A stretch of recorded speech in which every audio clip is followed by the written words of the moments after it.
Hey everybody, ReefGrrl here, and welcome to ReefGrrl Live. I am so happy you could make it. The whole idea here is to have some fun, chat, get some questions answered, maybe show off what you're doing, and get to know each other a little bit better. So sit back, relax, grab a drink. The stream is about to begin. Woo! Saturday night, here we are. Hey everybody, glad you could make it. There's 14 people here already, and we have somebody in the waiting room. It's Alex. Hey Alex, I'll bring you in a second. I'm just going to say hi to everyone in the chat here. Tony Close, UK Reef, you were the first this week. Awesome. Anonymous Aquarist, hello. WVU Reefer, hello from Best Virginia. Hello to you. T40 Reefer.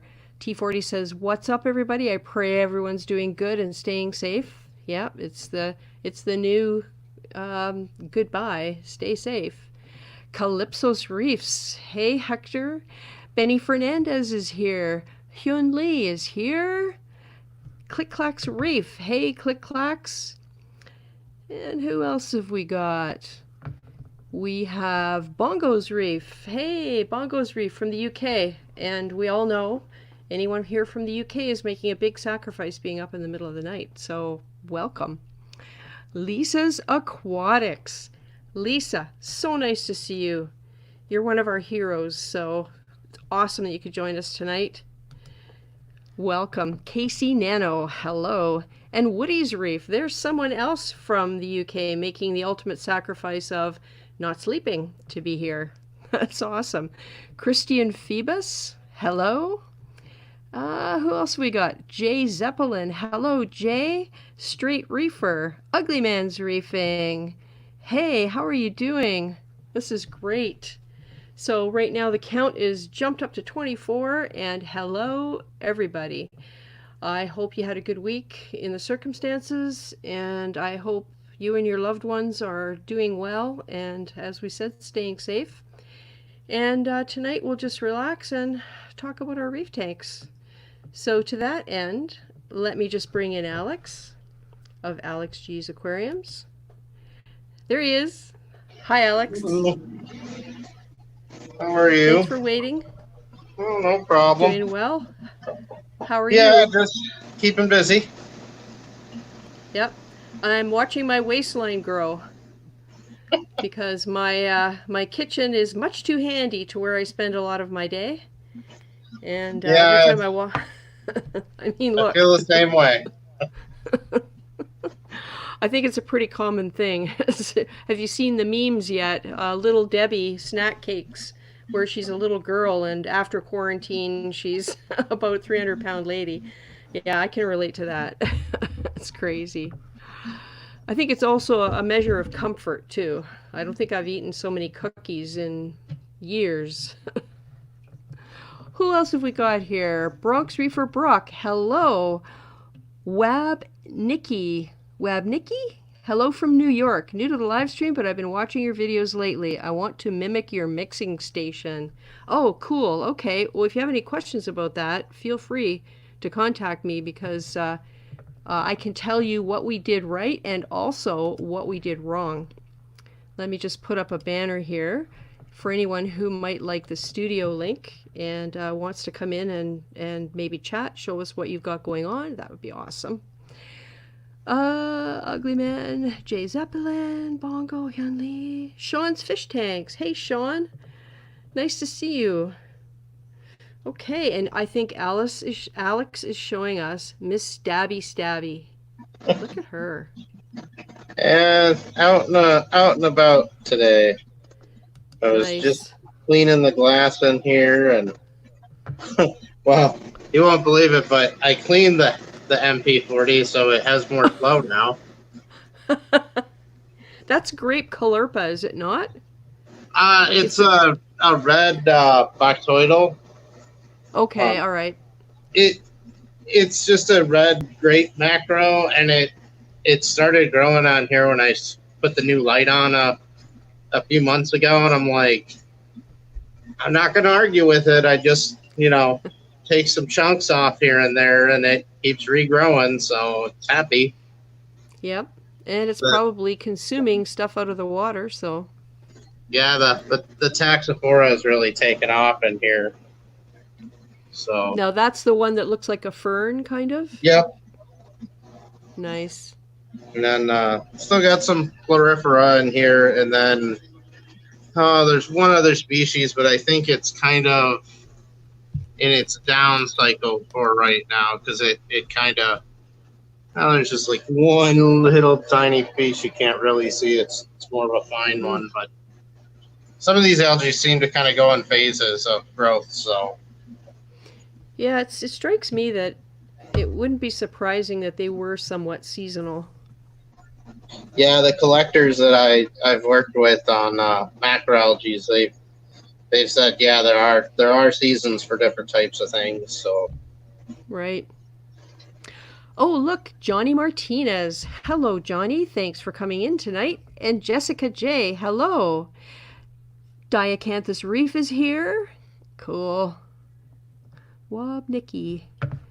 Yes, I said Wobnicki's name right. So there we go. Yeah, he's talking about my mixing station with my 2 totes and how the RODI is hooked into that and how I mix my salt water and pump it upstairs and all that kind of stuff. And if anybody's interested in that and you haven't come across it, I do have a playlist of videos for my Red Sea Reefer, and this would be in the early days in early 2017 that you'd be able to find those if you're interested in how that all went together. Sorry, Alex. Went off on a tangent. No problem. No, I was just thinking back to the days when I didn't have a mixing station and how much I disliked that. Uh-huh. Bongo's Reef says lovely algae. And Hyun Lee is asking how many gallons that tank is that you have all your macroalgae in. So it's a 150. It's 6 foot by 30 inch by 18 wide, but you'll see a good chunk of it's just kind of empty, just extra water volume. But the Caulerpa does attempt to move out into the low light areas. Yeah, Ugly Man says Caulerpa taxifolia is illegal in his state in Australia. I believe it's also illegal in California, is it not? Like coastal states? Yeah, there's a few places, and the funny thing is that I never it had to be in a spore form on the live rock. And a few months ago, well, I'd say in December, I changed out and put that what the heck is this thing? I put my one Kessel on here, and since I put this Kessel on, even though I had this old AI Blue Soul and the Grow Light, when I put this one on, it really started having the Florifera come out, and then a couple shoots of the Taxophora came out, and then it's just kind of gone crazy. It's just so colorful, and I know part of that is the light. But so nice to look at. Yeah, that's why I got the Tuna Sun, because it's got that nice, it's got the right color spectrum for plants. Yeah. So Alex, the Tuna Sun, that's more white light, is it? Yeah. It's I use it a lot in freshwater. Yes, I was thinking that. Yeah. Yeah, it's got more of a green. It's got the green ring around it.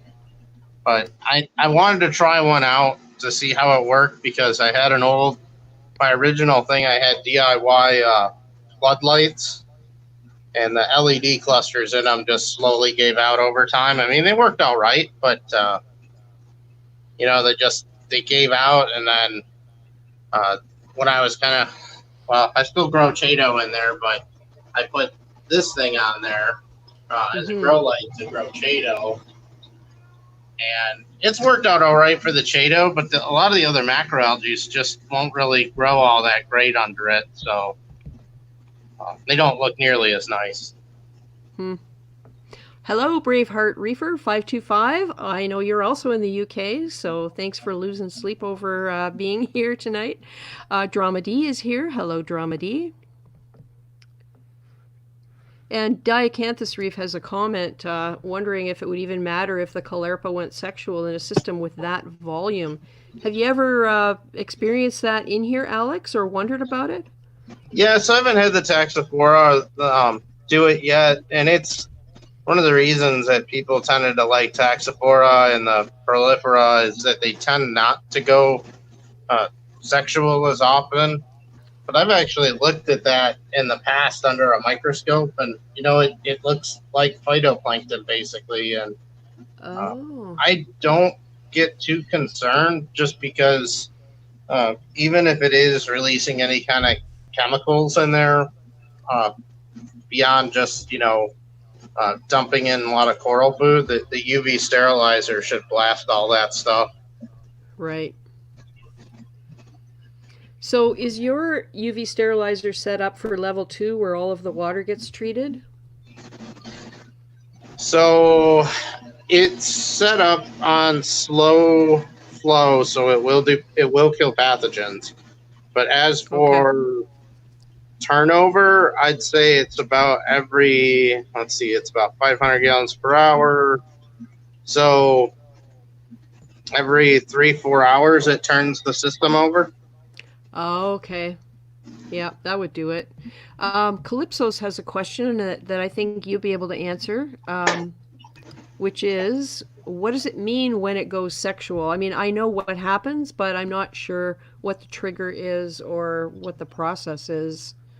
Triggers could be, at least in my experience, that's one of the reasons that people went to like a 24-hour lighting cycle on Caulerpa, was to try and trick it from going into a sexual state, which is basically once a colony gets to a certain size, and some of the grape Caulerpas do it more often. I'm trying to think of the one I used to have where literally, the colony would get about football size, and then one day you'd kind of look at it and go, it looks kind of bleachy and white with kind of some little green crackles on it, and basically what it does is like all of its juices inside of it, it just excretes them all. Oh. And basically the colony itself kind of dies, so a lot of the nutrients it's absorbed will get dumped into the tank in like a mass phytoplankton. Right. And I've read some things that Caulerpas do carry toxins, and sometimes it'll combat the growth of other corals, but I haven't seen a problem in this tank thus far. But yeah, that's kind of what it does when it goes sexual. And the one species I had in here, that's the small one, it was doing that periodically too, but not as regular as like the grape one would. That thing grew like a weed, and then it would dump every month or so. I used to like it in my clam tank, though. The clams loved it. Oh, really? Yeah, Calypso says, does it go clear? Yeah, it'll turn say clear. Yeah. Yeah, it'll turn clear, and then at that point you might as well rip it all out, because it's basically anything that's turned that clear color is gonna just kind of rot away. Yeah, and then dump nutrients aside from whatever else in there. Yeah, I think that's what generally hurt a lot of people's tanks is, that sudden nutrient dump. A lot of tanks, depending on the size, that's not something it could always handle very easily.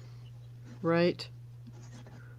Hey, Broke Reef Man 45, thank you for coming by tonight. And Anna Maria Dunn, nice to see you. Carlos 23 is here. Very nice. It's Saturday night and all the cool kids are here. American Reefing is here. Sleaze Stack. Hello, all. Finally made a live show. Yay. Yay, glad you're here. That's wonderful. And who else? I think that's everybody that's just popped in now. Cool. So, Alex, now we're looking at your Frag tank, right? Yeah, this So my secondary macroalgae tank is turning into. Lots of nice colors in there, though. I like that yellow. What is that? Over to the Well, right. that's my bounce mushroom. Okay, all right. Boy, look at the size of those bubbles. Wow. It's let me do the cheater trick and put glasses. Aha. Now we know what it is. Looks very nice. So Good no, evening, David L. Casey Nano. Sorry there, Alex. Go ahead. you're good. Go ahead and say the hellos. And Marcus's Reef just came in. So hi, Marcus. We have 40 people watching right now. Awesome. That was quick. So Alex, these frags, you're working on growing them out a little bit and deciding where to put them, or are these things that you've pulled out of your main display tanks to sort of cultivate and trade or sell or whatever? There's a very large mix of things in here.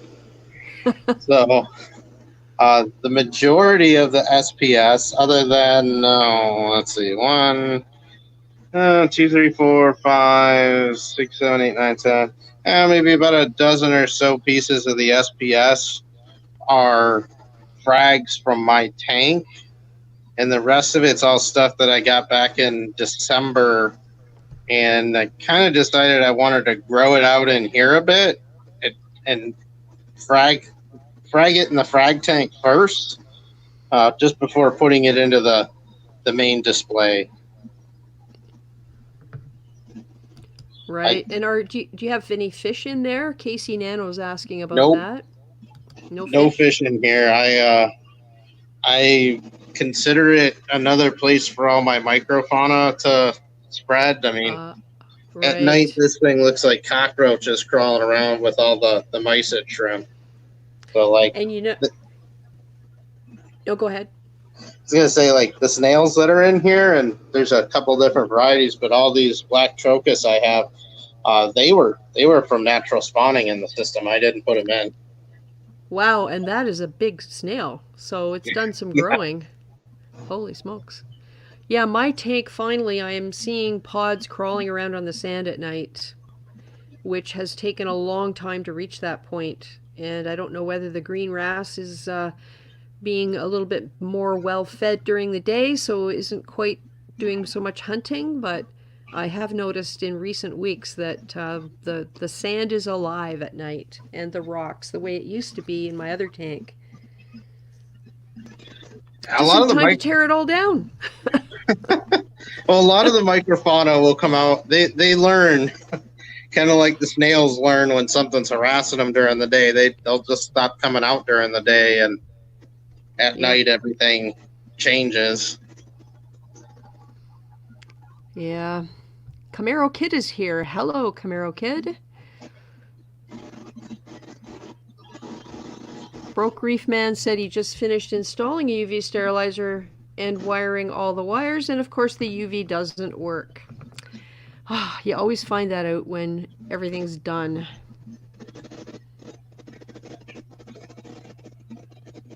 Yeah, that's not fun.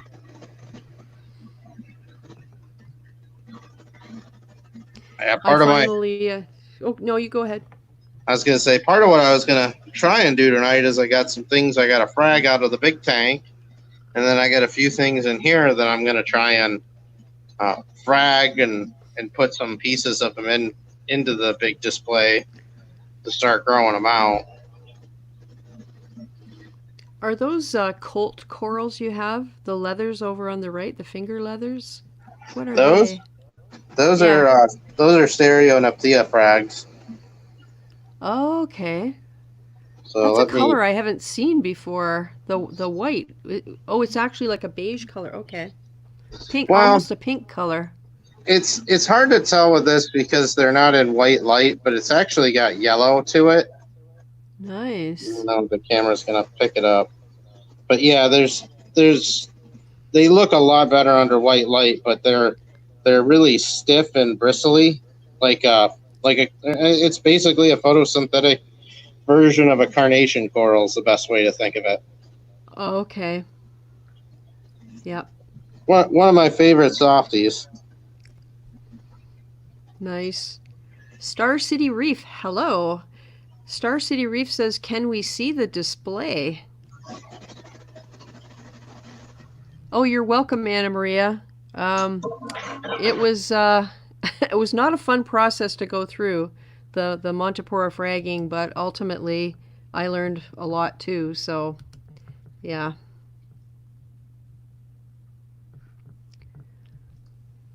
Oh, there we go.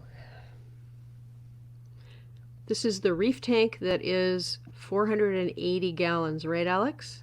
Yep. See, I finally learned. It took me a while to memorize it myself, so.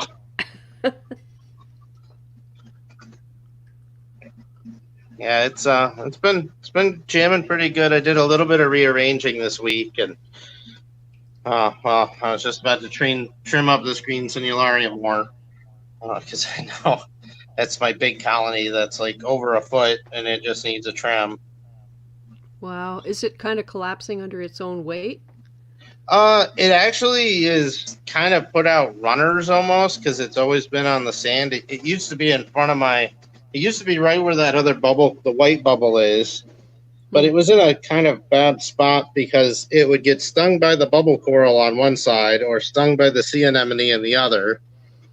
So I just never thought it was that happy there. And I got a couple of children colonies over here that have always done well. So I said, well, let me put it up here. But I just rearranged a few things, moved this rock from the front to the back, and a couple of the smaller rocks. I moved my hand cans over here because I just added more flow into my SPS section this week, and probably keep this one. There's an MP40 now in the back, but I'm going to start off with this. I'm probably going to add a second MP40 to this side of the tank too, just to increase flow even more.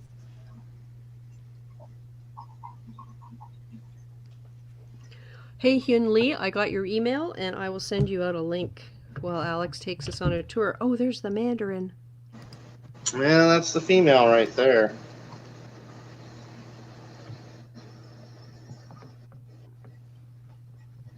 I just saw her and the male were doing their dance as the lights went out the other day this week, but I couldn't really capture it on video.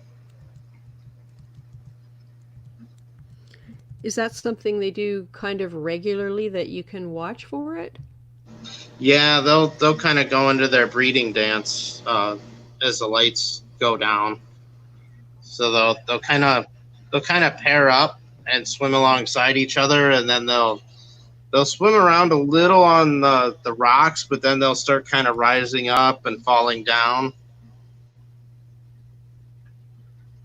Nice. I haven't seen any egg scattering, but it's so hard to tell because the lights are nearly off when they do it.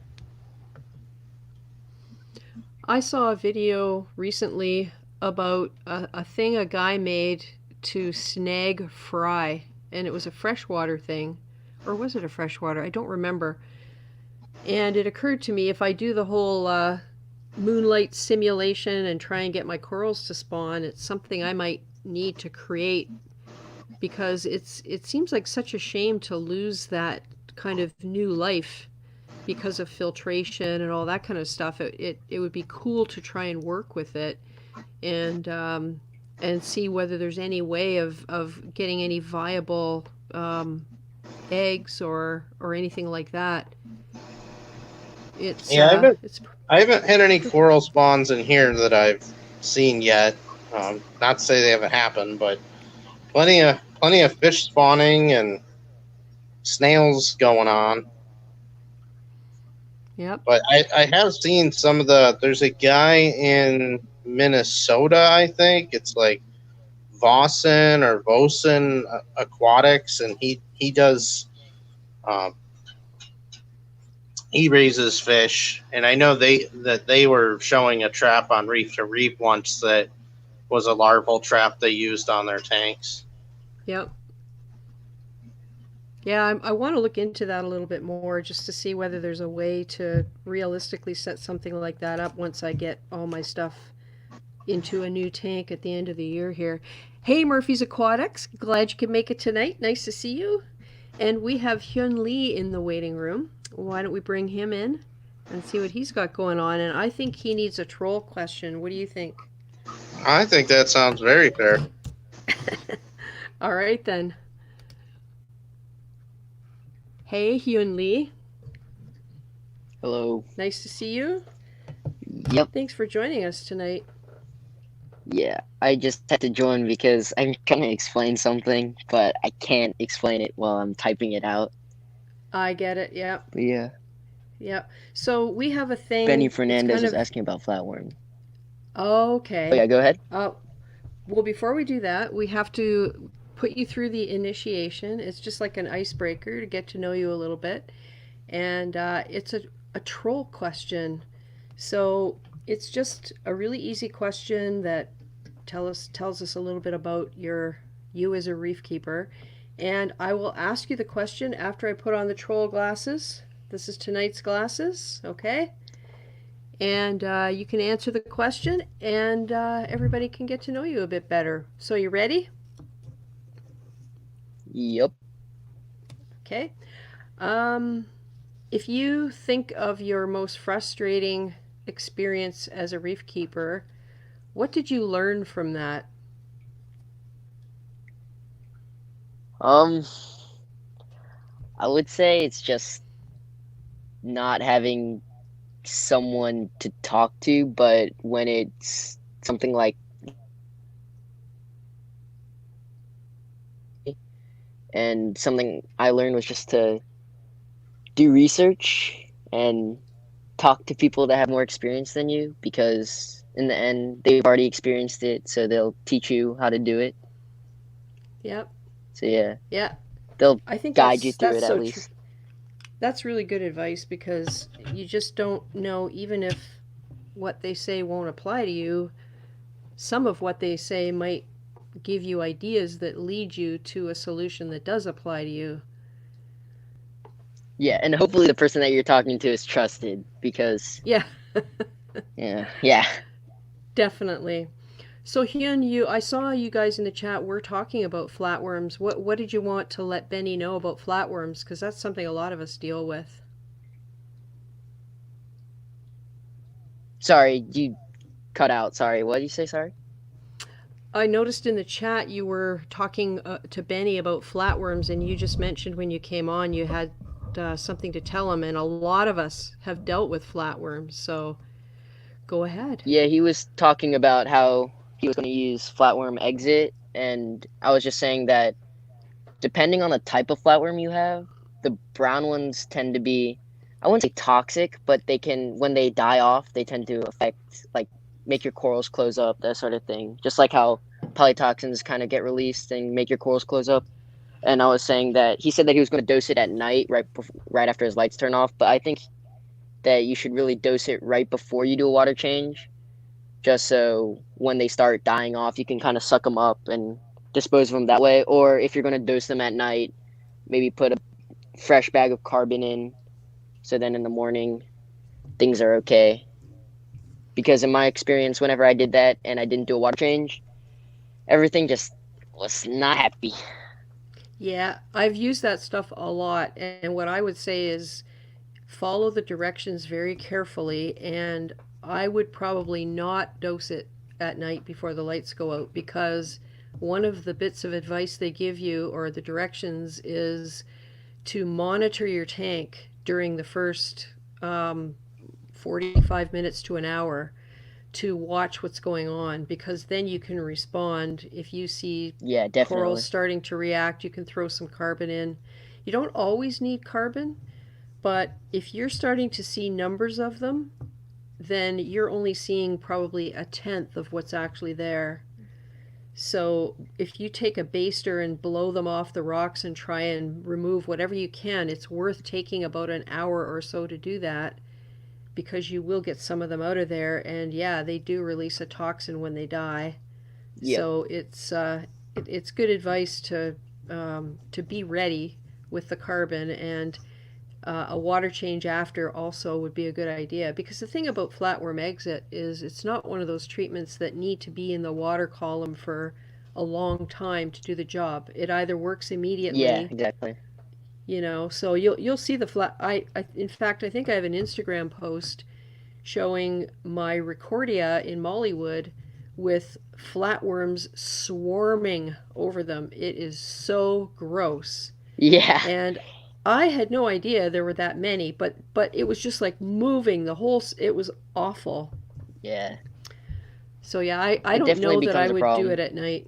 Yeah, yeah, I wouldn't do it And at night. But he was sorry. also asking about like wrasses, and I would say that wrasses are far more unreliable than exit. Like exit definitely gets the job done quicker because in my experience, even if a wrasse is known for eating flatworms, it it takes a long time for them to do it, or they just don't do it at all. So six lines are definitely known for taking out flatworms, but they're also annoying and they like to be dicks.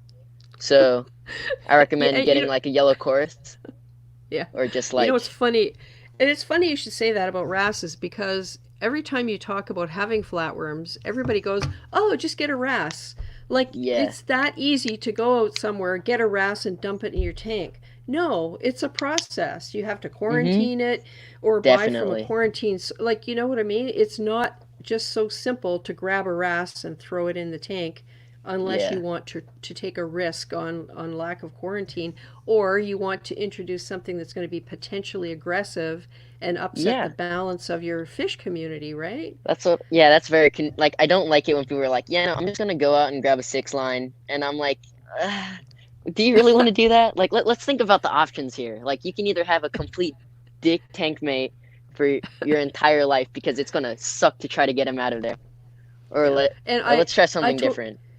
I totally get the impulse to go natural. Like that makes a lot of sense to me, and that's always Oh what I yeah, think of definitely. first. And but when it comes to something like flatworms, I have 2 or 3 boxes of the stuff on hand all the time. I see one, I do a treatment, Oh yeah, same. and I've never noticed any adverse effects, because it just works. The stuff just works. Yeah, it's like magic, honestly. Like I remember first trying it, I was like, "There's no way," and they just start falling off the glass, and I'm like, "This is Yeah, so weird." and you see them floating through the water. Mm-hmm. Yeah, that's why I recommend Yeah, doing a water change right after you dose it because then you can suck them all up. yeah, yeah. Oh, I have some more people to say hi to. Hey, Chad McKean, nice to see you. Awoken is here. Nat King Reef is here. Hey, Nat. Who else have we got? Reef Keeper. Hey, Phil. I hope you're keeping well out there on the coast. I saw your Instagram of the beach. That was quite beautiful. Who else have we got? I think I said hi to David L, but if I didn't, hey, David L. ATF in the house is here. Nice to see you too. Okay, that's everybody in the chat.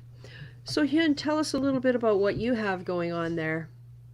Well, it's nothing to brag about right now. Basically, I've just kind of left most. So for a while, I've done reefing for a long time, or I wouldn't say a long time, but since I'm young, for a long time, I guess. But basically, I used to have Innovative Marine 10-gallon, and I still am running a BioCube. I used to have this BioCube, and it's basically been with me for my entire life. And right now, I just have nothing special. Like, I still have my two clowns that started at the beginning. I have Yellow Watchman Goby with a tiger pistol shrimp, and Nice. a baby snowflake eel that I guess recently got from Salty Underground. I was like, so I've had a golden dwarf moray in the past, but um, I had to sell it because sad times, I wanted to build a PC, so I've been working on a lot of PCs lately, but I sold him, so I was like, I kind of want another eel, but golden dwarf morays are really scarce right now, so Hmm. Like, especially since they mostly come from Hawaii, it's like virtually impossible to get them. Uh, and they cost like $300. Wow. So I just was like, I called up Salty Underground because I saw that they had a snowflake in stock, and I was like, let's hope that this is like a small snowflake eel, and it's maybe 6 inches. It is like the cutest little eel I've ever seen in my entire life. Like my Huh. golden dwarf morays were bigger than this guy. But yeah, it was just super fun to see that this guy was so small. They told me that he was like 8 to 10 inches. So I was like, okay, he's gonna be pretty big. This guy is like a pencil. And I was like, okay, Wow. well, Do they grow fast? um, I would say that they do, knowing that like my golden dwarf morays were a little bigger than a pencil and they kind of grew to full size in about a year. But Right. hopefully he doesn't grow too quickly because I don't want to have to get rid of him. Like I'm tired of getting rid of my eels, bro. They're so cool. I love them in the reef. Mm-hmm. They're just Mm-hmm. so cool to see. But yeah, basically right now, trying to set up a 10-gallon, just an Aqueon 10. I'm probably gonna use Moki's kind of budget setup Mm-hmm. and get an Aquanite, get this set up. I don't know. Sometime. I'm thinking about like maybe a Yashigobi and Mm-hmm. um maybe like a trio or a quintet of threadfin cardinals. I don't know. We'll see. Because those are the only fish that I know will school.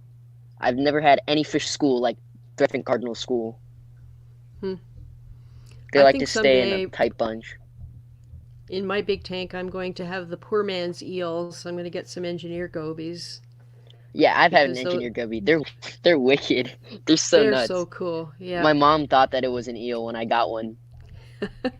I'm a little bit scared of eels, to tell you the truth. I've seen too many gigantic faces with teeth at public aquariums, and it kind of puts me in mind of the bobbit worms that start tiny and you let them grow, and before you know it, you have a monster in your tank. Oh yeah, no, bobbit worms are a big no-no. I hate them. Whenever I think of them and they just sit there in the sand. Mm-hmm. No, thank you. Yep. But yeah, no, I don't Yep. know. Eels seem to be very peaceful. As long as since I've had them, golden dwarf morays are just the most peaceful eel. Like having engineer gobies in the past is just like they're basically like engineer gobies, except they actually hide. While like the engineer gobies like to swim around, kind of they like to Yeah. stay near rocks, but I've just seen them. Yeah. Hey, Chimp the Reefer. Nice to see you tonight. I saw somebody else come in here. I wanted to say hi. Who was that? Oh, I must have missed him. Bongo's Reef. Wow, we got 55 people tonight. I have a feeling that's a record beyond December 7th, our very first live stream. I think we were up to just over 70. Chimp the Reefer, I said hi. Oh, hey, AZReefer. Nice to see you. The chat is just a poppin'. JT Aquatics, hello. Mr. DKH, nice to see you too. Yeah, everybody's talking about wrasses and eels. So your snowflake eel, are all eels not very good at seeing things? Like, do they have low vision, or is it You know, just he's a certain blind. types? He's Oh, an idiot. I swear. I swing that food right in front of his face. He doesn't want to eat it. And I'm like, there's no way he can't see this, right? I'm like touching his nose with it. And then finally he's like, oh, food. And then he decides to eat it. It's a and how pain. It's a real often big pain. do you feed them every day, or how often? No. So I just kind of do what Travis does from Fish Effects. He said he feeds his every other day. So I was like, you know what? I've never had a snowflake before. I'll feed mine every other day. So I was like, you know what? I'll just do what he does. Because he's Yeah, had his for a Reggie. long time. Yeah, that was Reggie. I don't think he has him Yeah. anymore. Yeah. It was a long time. I remember watching that. But you know, I just feed him every other day. I just chop up just a little piece of shrimp. He's so small, so like, I just feed him a little piece of shrimp. Squid sometimes, depends. But right now, Right. I just feed a bit of shrimp because I can't find squid anywhere. Let's go. Hey, Alex, Calypso Hector is asking you to glue that piece to a frag and send it his way. You guys Oh, love to you want talk. you want the Hawkins? I know one of them I'm actually doing for a local friend. Got to get some Oh, that's hilarious. backups. Yeah. Marcus's reef had a brackish snowflake eel, and he would try to bite him every time he did maintenance. He got him once. Yeah, see, teeth. Anything that's got teeth that is going to go for you, I'm not sure. I'm not really sure about. Well, the snowflakes and zebras are generally, you don't want them to worry about nailing fish too often. They're the way to go. They tend to crush things in their mouth. Hmm. But yeah, I mean, my LFS had a really beautiful dragon for a while, and he's like, "Oh, it'd be great," and I go, "Yeah, if I don't want any fish." So would they hunt at night then and get them when they're sleeping, or how does that work?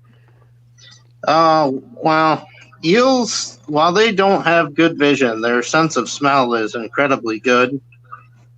So, like, Hoon was saying, you can wave it right in front of their face. They don't see anything, but as soon as they smell it, they'll just go right for it. But I'm not as familiar with more of the fish eating ones.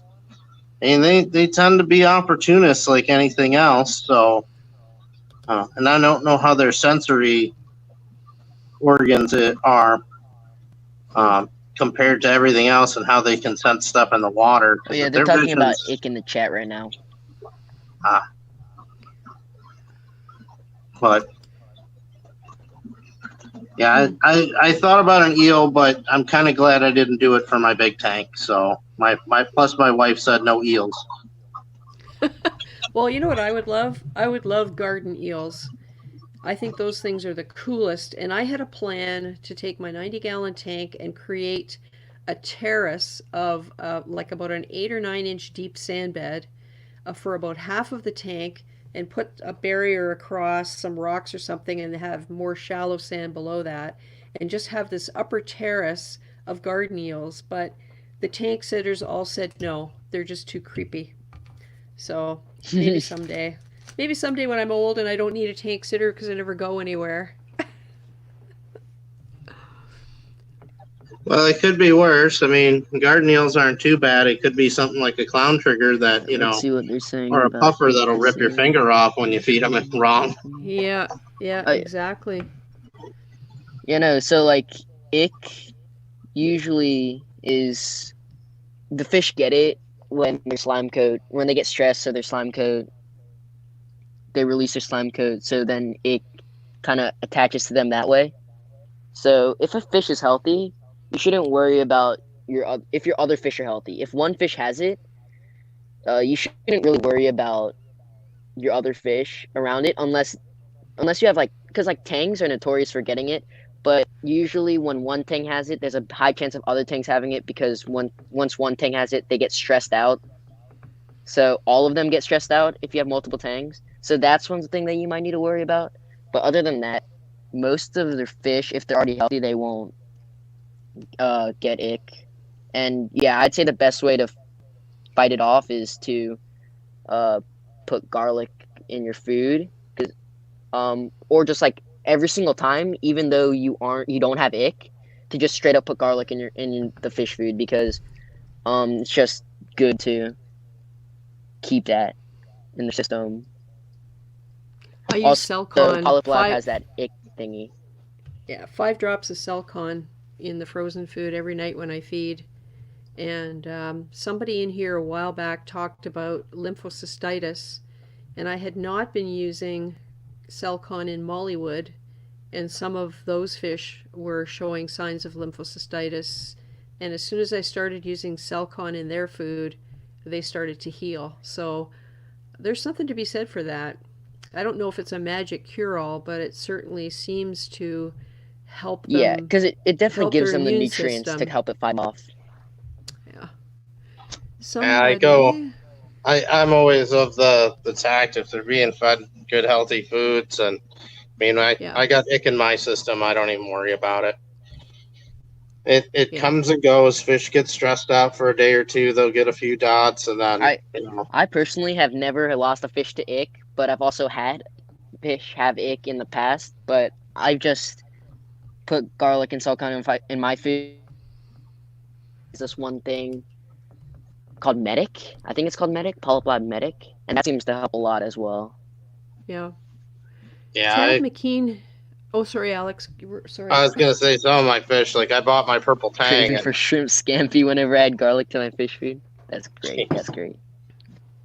yeah, my purple tang had real bad ick when I got it, and I just kept it in the tank, give it a healthy environment, good food, and one day at a time, it just slowly went away. And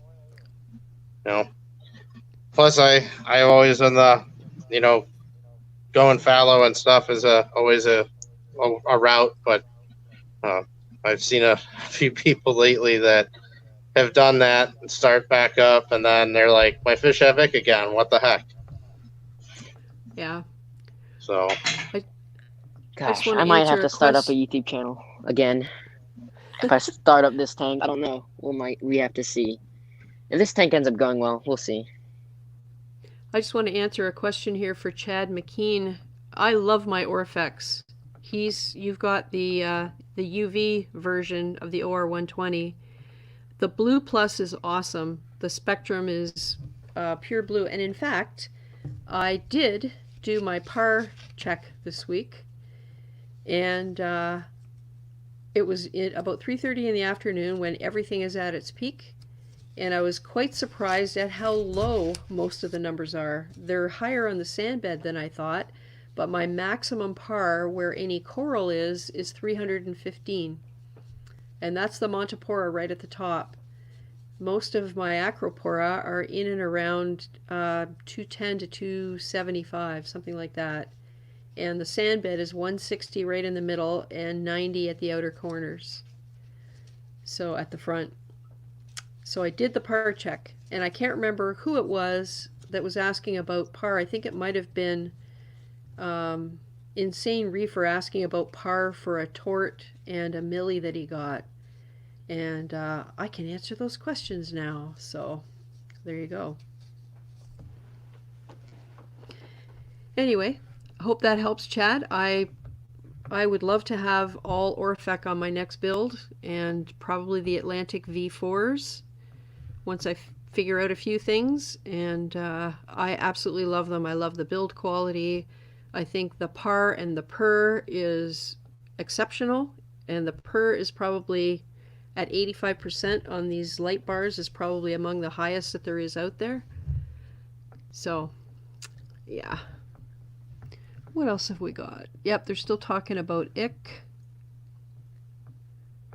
Dramedy says if you get the Blue Plus, you're getting the newest version Spectrum. Yeah, they did do a redesign on them a while back, and I think it was before I got mine, but I couldn't tell you the exact timing. So it's quite possible there is something, there is a difference. And of course there could be retail stock that's the former version, so that's good advice.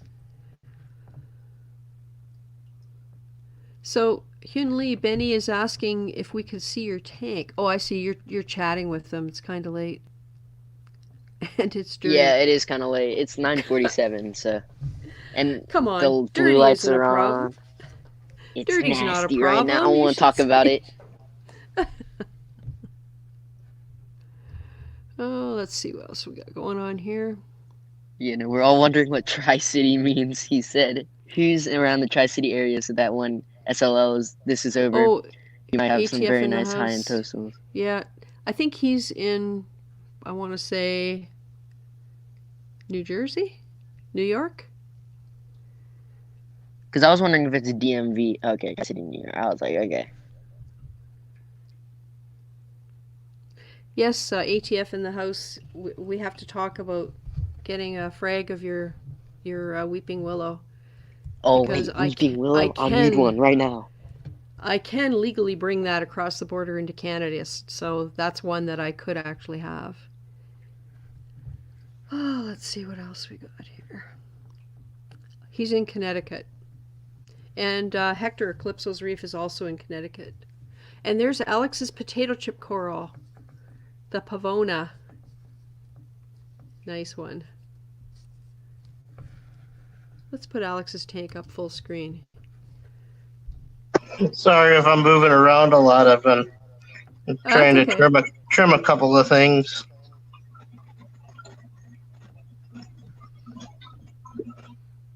That has got such a good shape.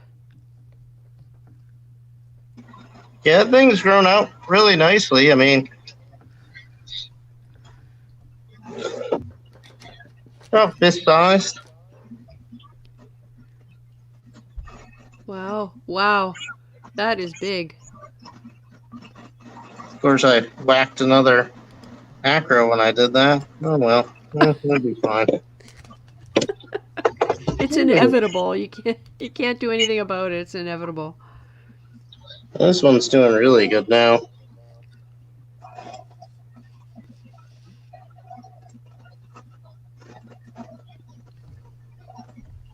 That looks nice.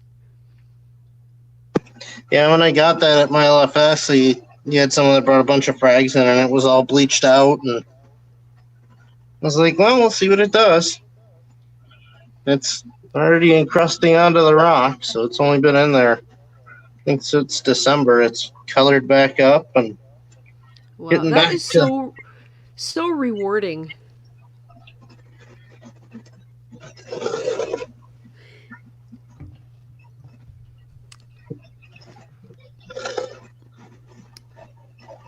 Yeah, that one's been encrusting like crazy.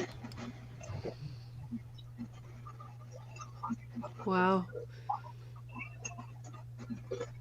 You don't have your filter handy, do you, Alex?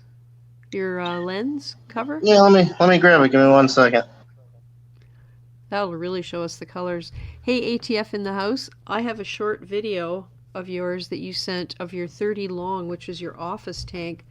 Why don't I show that while Alex is...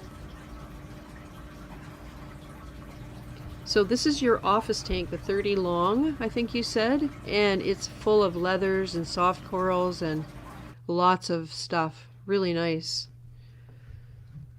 Okay. There we go.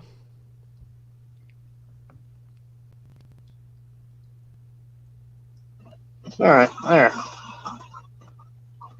Got that on.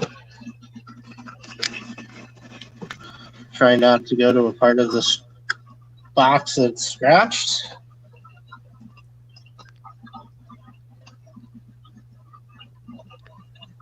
What kind of fish is that, Alex? The one with the yellow back?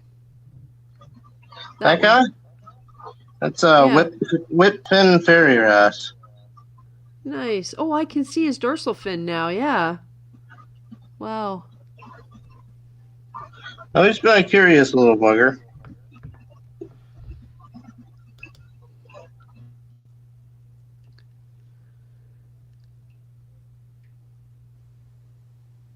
Oh, Bongo's Reef has to leave.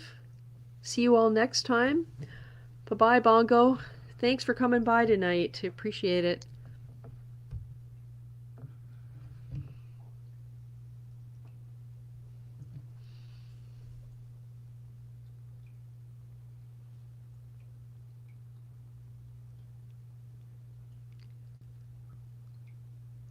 Is that a bird's nest, Alex? Or is... Oh, no, it isn't. That's an acro. Wow. That's a nice colony. Yeah,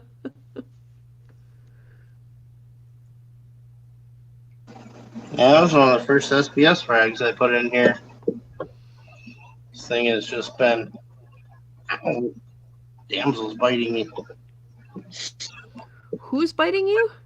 The damsel. My Azure damsels don't take kindly to me in their territory.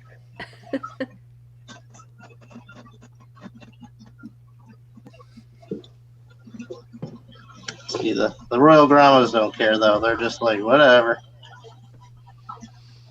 How are they doing? They're doing really well. There's one big alpha in there, and the rest of them are smaller, but they seem to be doing really well.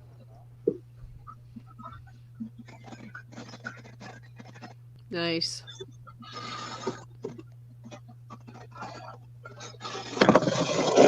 Let's slide over into the other areas.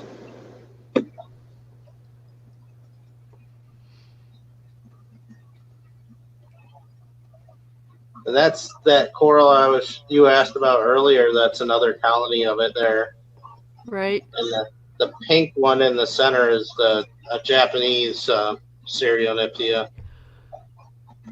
Right, that's the one that you were talking about is not growing fast but has a beautiful color.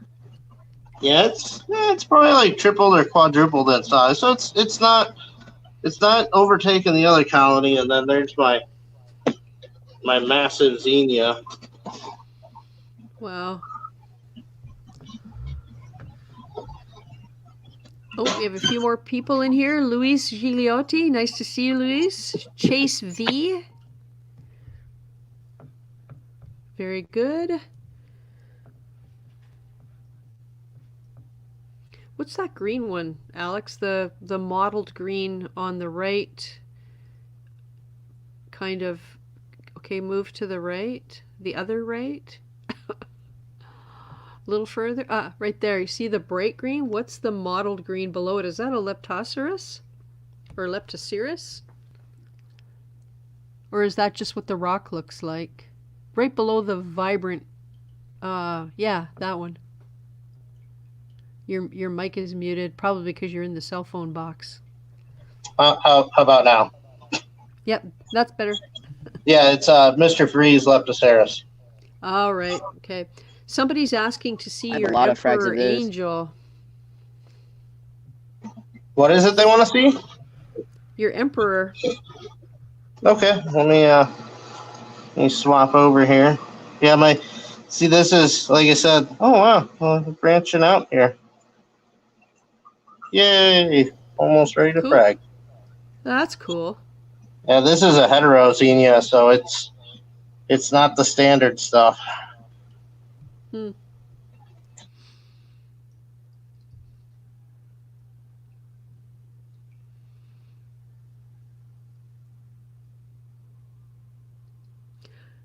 Now we're traveling over to the 720-gallon Fowler tank that might have one piece of coral in it still, if I remember correctly, way over on the left. Yep. Here's my Emperor, starting to transition nicely.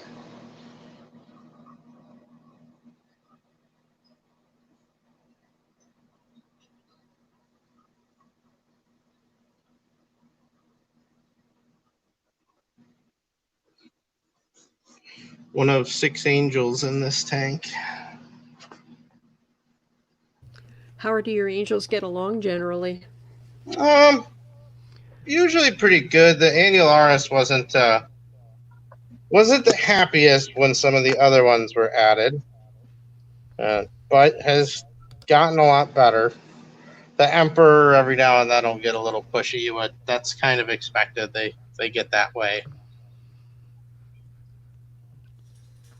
And the Navarcus, nobody seems to care about the Navarcus. It just does whatever. Same thing with the Flame Angel and the Coral Beauty. I think are just too small to really be a bother to anyone. And then the Blue Face is the shy one. Where's the Novarcus, Alex? I'm trying to picture it in my mind. I know some angels, but I'm not super good. Oh, is it the blue guy? Blue and... Yeah, sometimes they'll call him like a gold rim or something, but that's a Navarcus. Right. Well, hi. Right. Oh, hey. Annularis are one of the most beautiful angels out there, in my opinion. That blue on brown, it almost hurts your eyes when you look at them. Nice. Almost a full adult color now.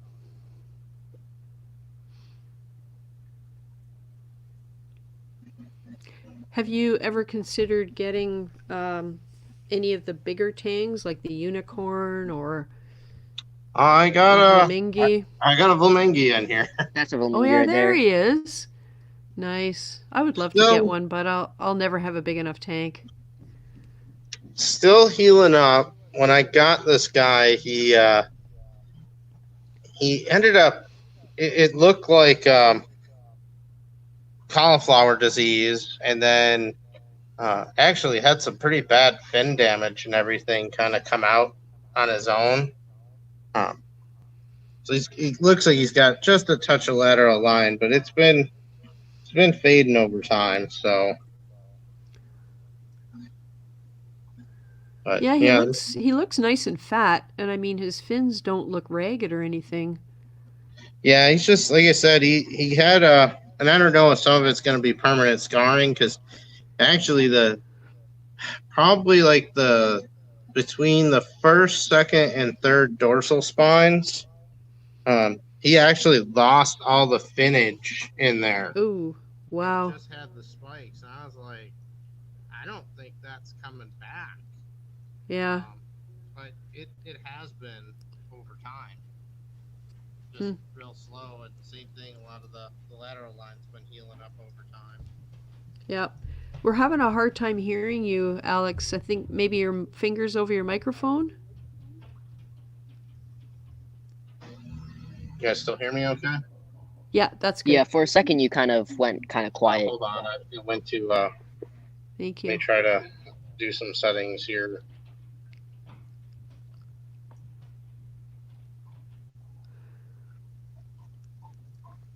I don't know if to do that.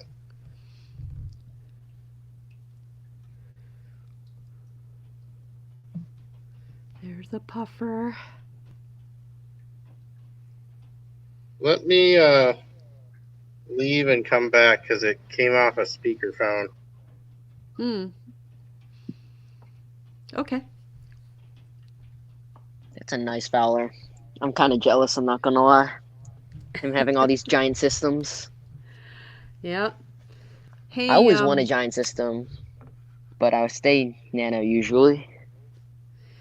Well, it's one of those things. I mean, I'm getting quotes this week on a 300, and it's very scary to contemplate. And I've put tape on the floor to get a sense of the footprint. And we're talking today about things like if I stand at the side of the tank and lean over, how far in can I get? Where's the dead spot going to be? The dead spot that I'm not going to be able to reach at all is going to be about 18 inches at the back in the middle of the tank, probably 18 by 24 inches. I'm going to have to be really clever about how I use that space. It's going to have to be like a fish condo or something like that I won't need to ever do anything with because I will not be able to reach it. So that's the reality of it. It gets to a scale where routine maintenance might become a problem unless I can make enough space behind the tank to actually get in there. Oh, there's Alex back again. And Benny, you asked about, can we see the setup via ReefGrrl Live? I'm not sure what you mean by that. I think he's talking about Mr. DKH. Oh, maybe. Okay, because I've been kind of monitoring the chat, but... Dan Middleton, love the stream from Cambridge, Ontario. Hey, Dan. Glad you could make it. Reef Keeper, whoop, whoop, ReefGrrl, yeah. Yeah, tonight we were discussing... what the sump's going to be like and how the flow should go and how much water there's going to be down there. So probably total system will be around 500 with 300 in the display, and it'll be 72 by 42 by 24, or maybe 72 by 48 by 22. So we'll see. But I'm getting quotes, and they're about 20% cheaper than I expected, including a stand. So, you know, that's on the right side of not what I thought it would be. So that's awesome. Okay, Alex. Alex is back with the fish show. Sorry about that. I had a call come in and it it converted me over to from speakerphone to regular headset. We can't hear him again. Thanks, AZReefer. Look at that, $19.99 towards the 300. I love it. Thank you very much. Very much appreciated. You guys don't hear me? Yes, Alex, I can hear you. Can you Oh, hear okay. us? Yeah, I hear you. Awesome. Awesome.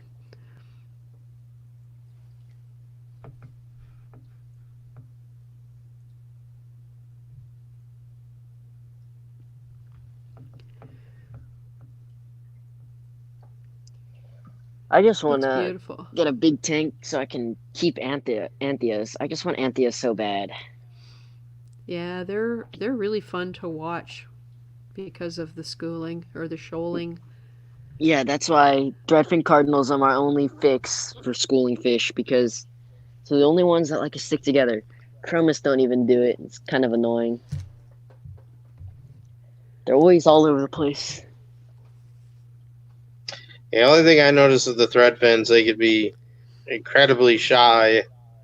I had a group of them, and I had lost a few initially, and then over time, I just kind of slowly whittled the group down. But I, I kind of think I know what was going on because they're very skittish at night, and I think they might have been swimming into sea anemones and stuff.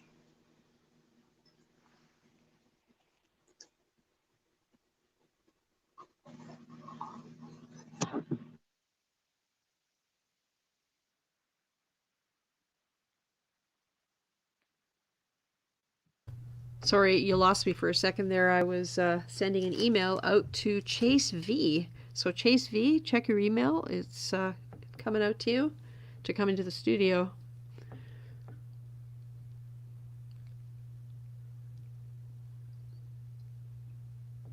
Wow.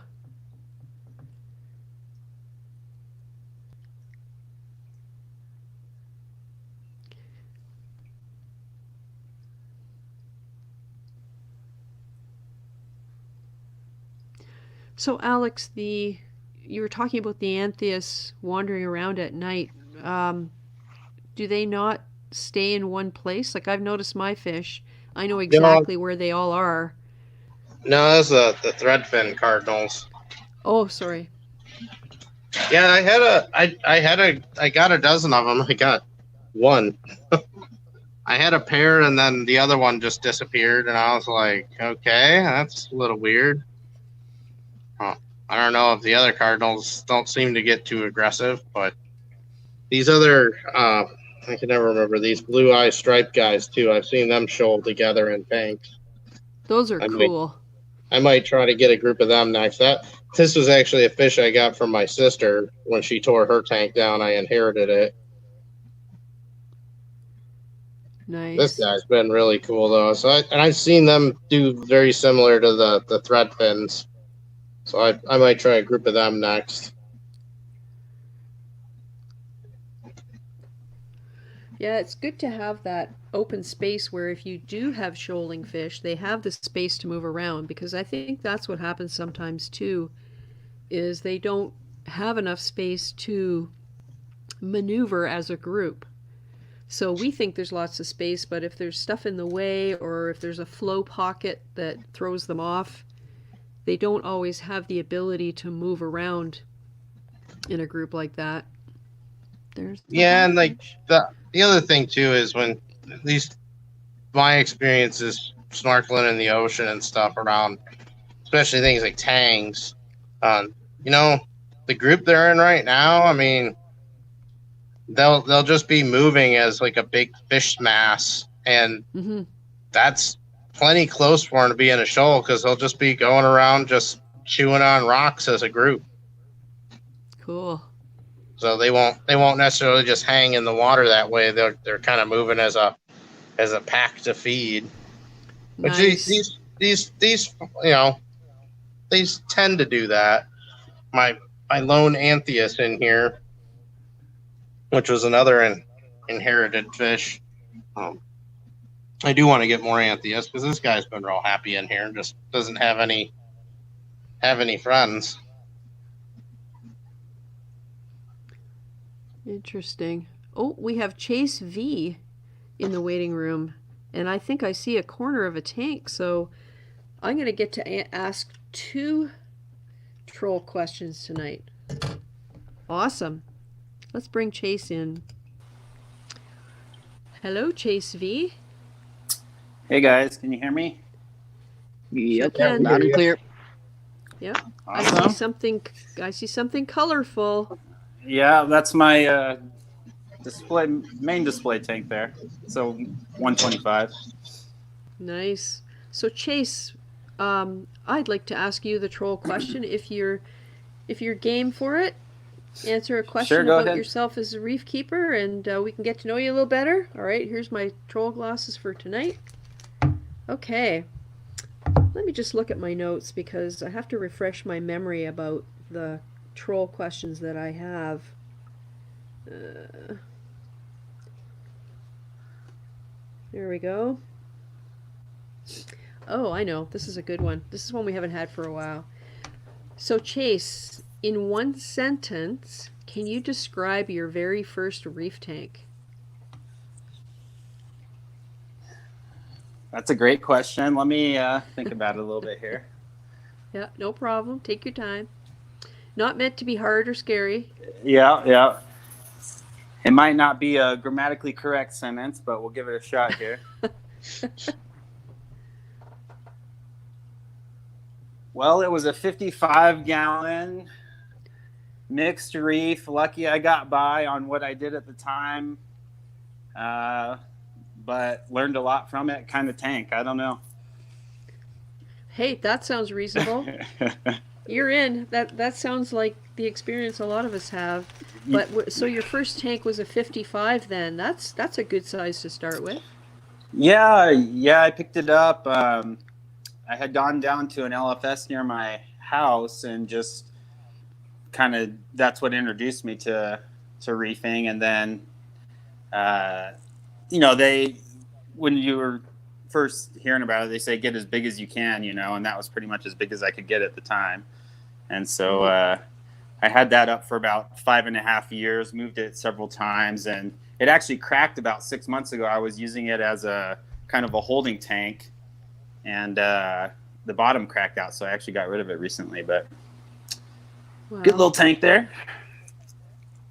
Yep. Awesome. And so the part about, I mean, first of all, you had it up for 5.5 years. And Yeah. to me, that's a testament to the fact that you picked the right size tank to start with. Yeah, it was very manageable in terms of its size.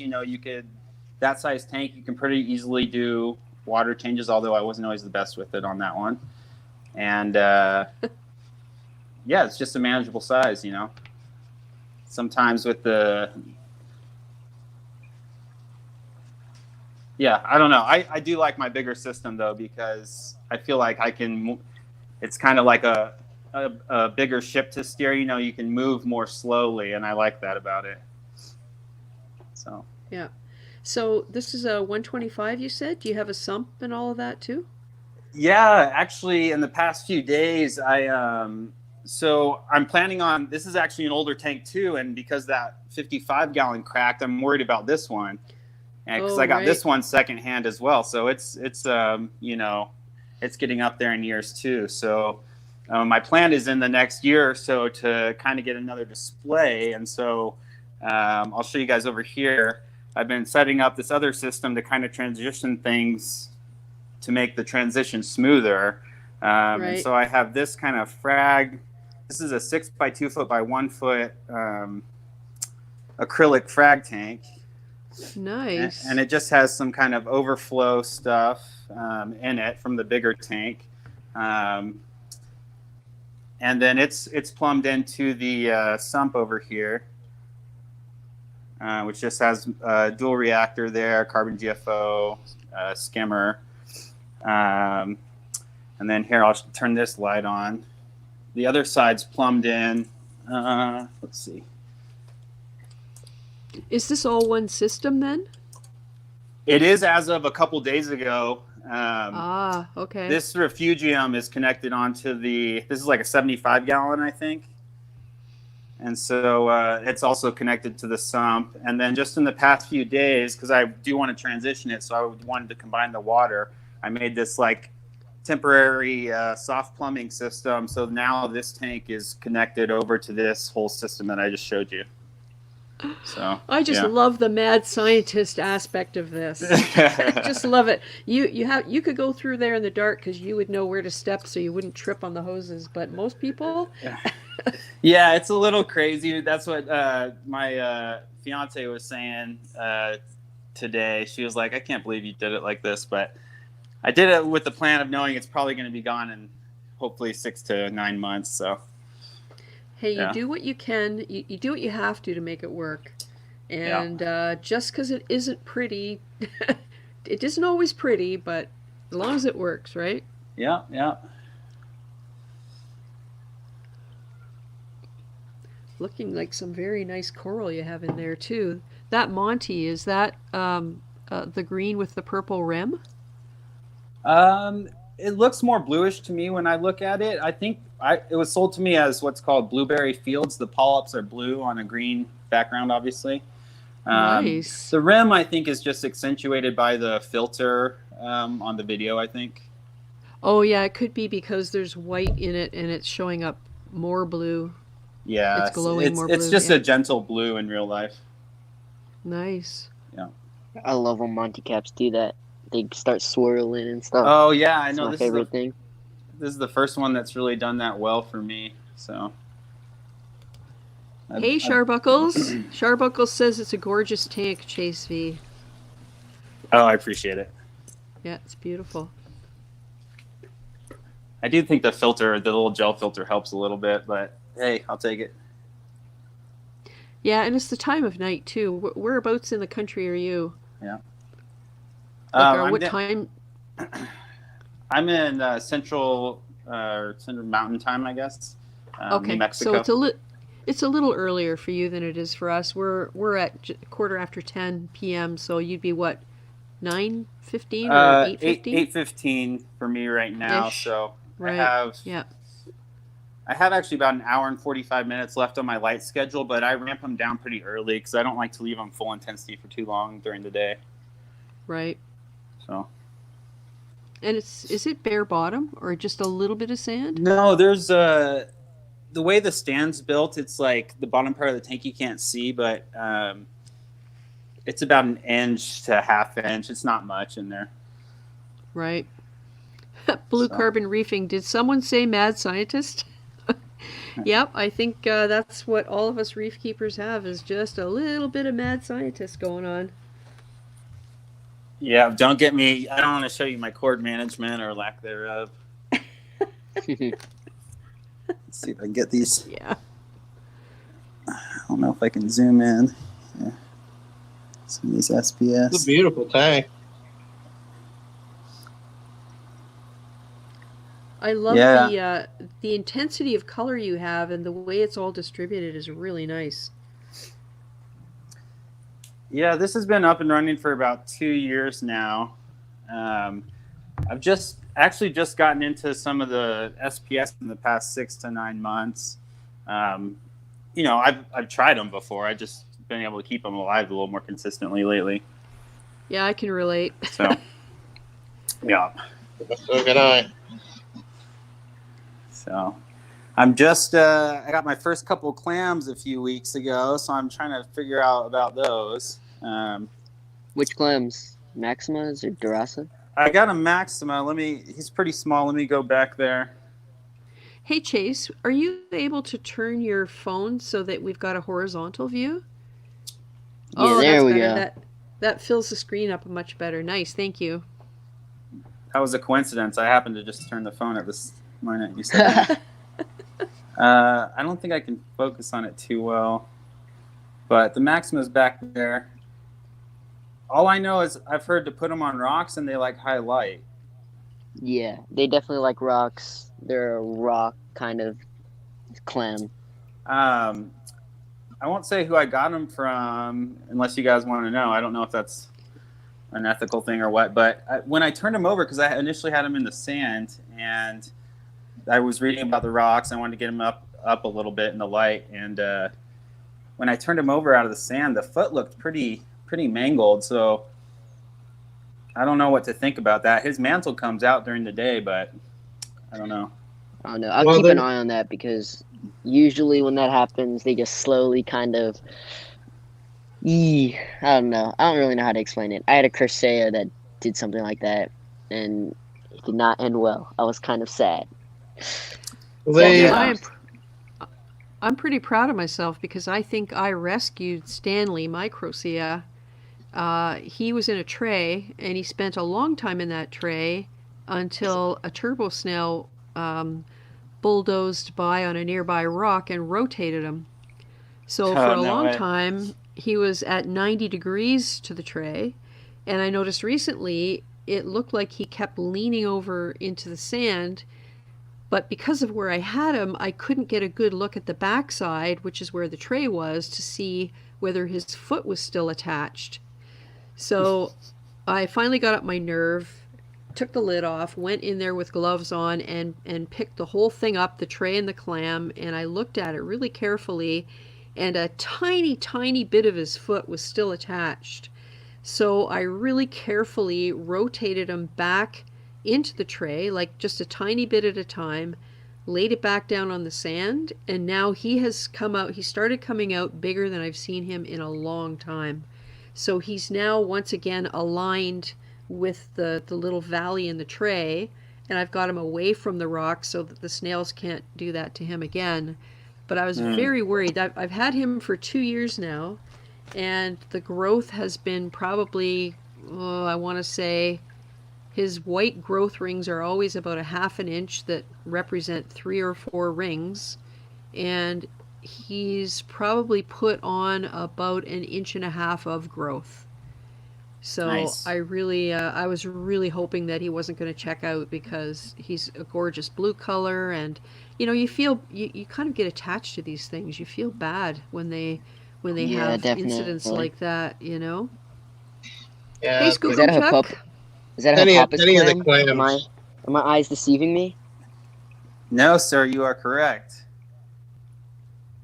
Yeah, What is your- that one's been doing Yeah, what do great. you think about them? I mean, I didn't really know what I was getting when I got it, to be honest. It was just on Oh, sale, okay. and I was like, all right, I'll get it. But from what I've subsequently researched, they just their mantle doesn't open, so it stops at the shell line. Yeah, it stops at the shell line. That's like the main So thing. they kind of look recessed all the time, but that's just their look. Their colors are relatively plain, but they're supposed to be good filter feeders, so I don't know. Yeah, Hippopus are pretty forgiving. What kind of clam is that? It's a Hippopus. Hacopris? Oh, okay. Hippopus, like Nice. hippo and then Pus. Yeah, I mean the biggest thing, because I haven't had many clams in this tank, but I used to keep them in a past tank a long time ago, and yeah, like the foot, you gotta be real careful if they're attached to things, and if you ever pick a clam, I mean, generally if I'm ever buying one, I'll say I want it picked up and I want to see the foot if it's not attached to something. Because if you see like a little gaping hole at the bottom where the foot should be, then yeah, there's a good chance they're just going to have a slow death. Not always, Yeah. but Yeah, I mean, I got this one online, so I didn't even. It was sight unseen kind of thing, but. and most of the dealers online, I mean, there's a few reputable ones out there that get some good stuff in, but clams are kind of funny too because sometimes they're fairly hardy animals, but yeah, sometimes they'll just do weird stuff, and once they start to go downhill, it's not a lot you could do a lot of times. Just gotta wait. Yeah.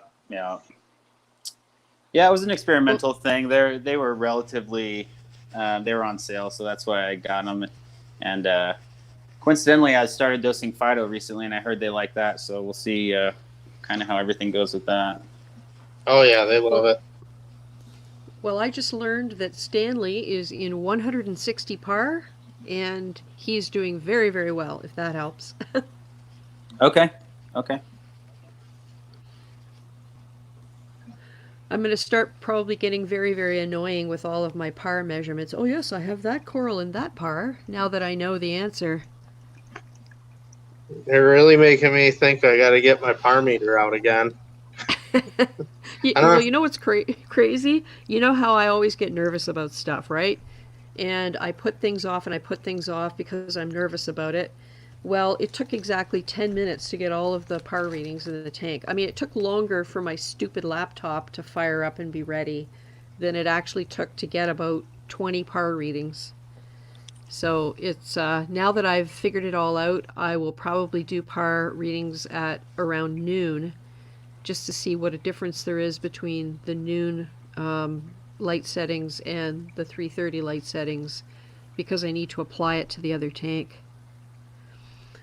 Oh, David L says, watch out for pyramid snails. They can come in on turbos and sometimes trochus. Yeah, I've read about those. They will endanger clams if they get into them. Yeah, they are. The one nice thing about them is they're fairly easy to deal with. And I used to always keep, when I had my main clam tank, I kept everybody on the try fan. Hippopus clam. Hippopus. I don't even know how to say it.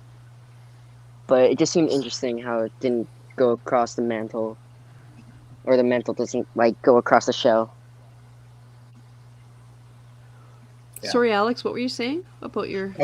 I was gonna say with any of the clams that's why I generally like to keep them on the sand bed with those cradles or small rocks that they attach to. That's nice because if you think you got pyramid snails or just want to give them a little bit of a scrubbing, you can pick them up and inspect them real easy. So the pyramids tend to like to hide by their foot. Yeah. Oh, Hyun says he can't hear you, Alex. Hyun, you might have to go out and come back. This seems to happen sometimes. All right, I'll be real quick. Hold up. Okay. Diacanthus says if he has a crocea that's struggling with gaping, he binds the shell to about 1/8 of an inch of an opening, and once it starts getting his mantle out of that, he'll slowly loosen the binding. I've never heard of that. I didn't even. I'm Seems, so scared of handling my clam. Invasive, right? you know. I don't know. Yeah, it does. It seems like you should just kind of not handle them any more than you have to, and I'd be, well, I'm a nervous wreck when it comes to contemplating doing stuff in the tank. That's why it takes me so long. Yeah, I used to literally take mine out of the tank and I'd like have a scrub brush in my clam tank because I used to have a lot of algae problems because I kept it really high nutrients, and I'd literally be scrubbing them with a scrub brush. Because they have a watertight seal. They could be out of the water a remarkably long time and be just fine if they're not, as long as the temperature doesn't get too crazy on them. Yeah. So Hyun, can you hear Alex now? Yeah, I can hear him now. Perfect. Thank you. Yeah, I was super nervous just thinking about combining my two systems. You know, I was testing them both really often and just worrying about kind of the alk because the frag tank had been kind of hanging out in the mid-7s and my display has historically been around 9. And although I've wanted to bring it down just a bit, I don't know why, but just kind of want to settle in the mid-8s. Just makes you nervous making any kind of change, you know. But I think in the long run, I'm hoping it adds to the stability, you know. Yeah. Carlos is wondering what the size is of those tanks. Maybe you could run through them again for us. My tank's over here? Yeah. I know this is a 125. This is a 6-foot 125, 18 inches front to back, right? Yep, that's correct. 20. Yep. I think it's about 24 high, just shy of that. Yeah. Yeah, so that one, and then this acrylic frag. This is it's 1 inch acrylic on 3 sides and then 3/4 in the back. It's also 6 feet long, but it's 2 feet deep, and then 2 feet front to back, I should say, and then the height is 12 inches. If I got it again, I would honestly buy it at like 14 inches, just to give me a little bit more room with the frag racks on the top of the corals, and just kind of how you can view it from the front and from the top. But Right. I still really have enjoyed it. So the main thing with the frag tank, is it that you can look at it from the top almost exclusively? Well, that is nice. I mean, I have to turn down all the flow's down right now. I just have the return. Actually, I have the Vortec return is plumbed to both tanks now, so it runs this frag tank and the display tank, but it's just at a minimum right now. So yeah, you get a nice top down, but actually you get really nice display of the frags up front too if you have them on the rack right next to the acrylic. I've noticed the acrylic, if you keep it clean, it's not too clean right now, but it's just super clear. I mean, you can't tell the front from the back of the acrylic panel, you know. Nice. So, but Carlos says, ChaseV, nice setup. Thank you, Carlos. Appreciate it. But I mean, it has its flaws. I mean, there's plumbing and wires everywhere, but it's so far so good, I guess. Well, when I had my 29-gallon cube right beside my 20-gallon Nano with a sump, I used to often comment on how that corner of my dining room looked like a bomb had dropped most of the time. Yeah. So my husband was very glad when I finally had a separate fish room, because it doesn't mean there still isn't mess in there, but it's not quite the rat's nest of cords and cables and jugs and containers and chemicals that it used to be. Yeah, luckily this room's kind of off the side of the house, so I just have all my stuff in here. I wish I had I have the RODI lines plumbed through, but I don't have like a utility sink or any kind of drainage, so I would like that, but you know, you do what you can. But it's just me and my fiance here, so. Right.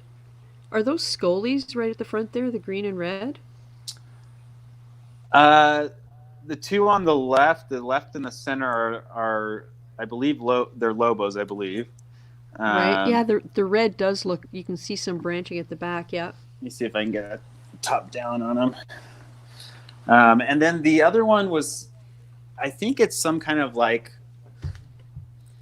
I think the generic name is like a donut coral, but it's like it's a type of scolie, I think, but it's not the higher end.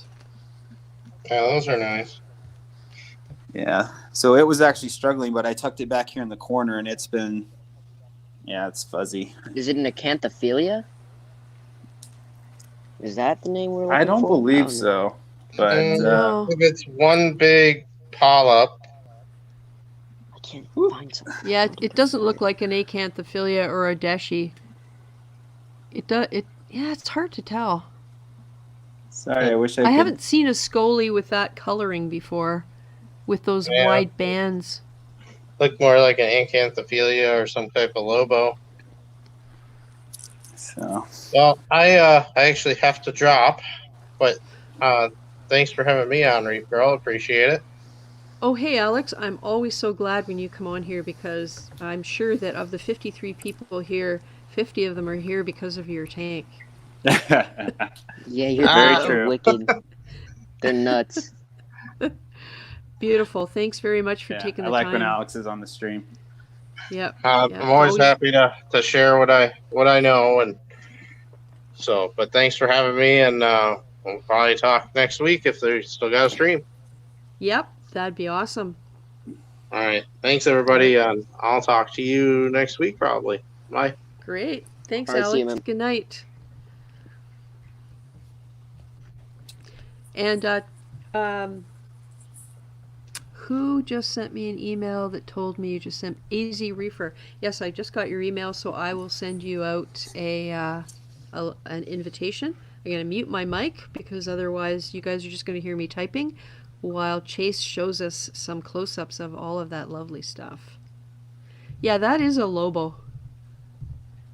Yeah, that's that one almost died the first week I had it, and it's really come back with a vengeance, so happy about that. It's beautiful. All right, I'm going to mute my mic. Go ahead and talk. So I got that one. Here's another one here. They're looking nice. Yeah, you can see if you see the back of that one, it had another lobe there that also when it first got in my tank, I don't know if something was bugging it or what, but in my experience with the Lobos, if they have a problem, they either just die all the way or they can stop it pretty quick, but it's pretty much do or die. Let's see if I can get my thing back on right. I can kind of see the dark area at the back. I see what you mean. That is a beautiful color. Yeah, it's one of my... And someone's asking what the giant orange zoas are. Pan up these ones here. Are they Those are Bam-Bams? Is that what I beautiful. thought I saw? Those are utter chaos right there. Oh. Wait. Were there Bam-Bams? Yeah, there they are. Oh, I was like... Am I There's blind? this rock that has Twizzlers on it.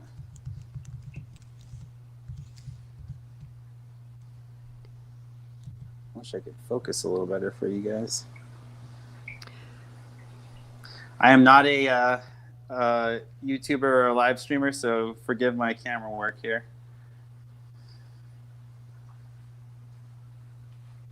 But yeah, those are utter chaos as far as I'm aware. And then the Rastas are below them.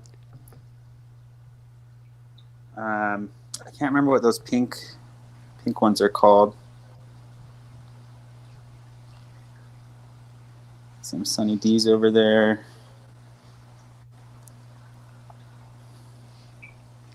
That is beautiful. I absolutely love that rock on the right that's just loaded.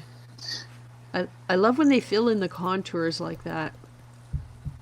Yeah, but it definitely looks a little more natural. You know, it's a love-hate though, because it comes at a cost at some of the borders. That the chalice right in the middle of them seems to still actually be growing and expanding its borders, but it's definitely slowed down since it's been surrounded. Let me see if I can get it. Probably top down would be better. Let's see. Oh, yeah. So let me see if I can take the yeah,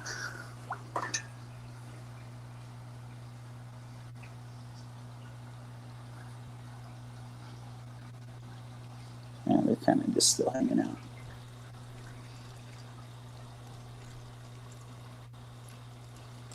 Yeah, it looks like it's holding its own. It's holding its own. Yeah, that's what matters. But I fragged that one out a bunch. Actually, I had a guy come over, and when I told him I was taking this tank down, he's like, "Tell me when you do." And he wants that whole rock. I was like, "Oh, you can have it, man." Nice. And isn't that interesting? The part of this whole learning curve is when you put things in places and think that you've got enough space between things, and then you don't anticipate the growth rate. And it's one thing to have enough space for everything to have an average, steady growth rate, but when one thing takes off and you have no way of knowing when you put it there that it's going to do that, then it throws everything kind of out the window. Totally. Let me ask you this. I mean, you know how everyone always wants to do like a Zoa garden, right? Yeah.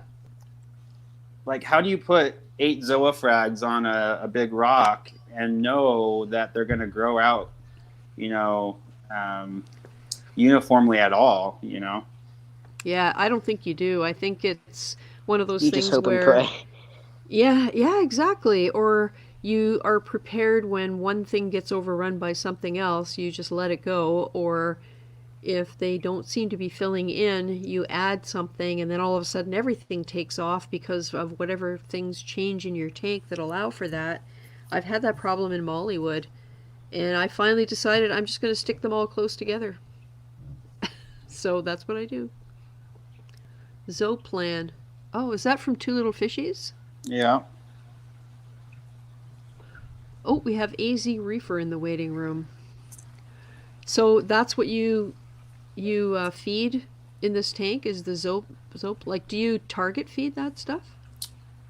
Just broadcast. Yeah. Yeah, that. Some ReefGrrl every once. I like to target feed the Lobos because they really like it. Yeah. And then some of the other LPS, some of the Euphilia. But everything else just broadcast. Awoken says that's your secret sauce. He knew it had to be something like that. Yes.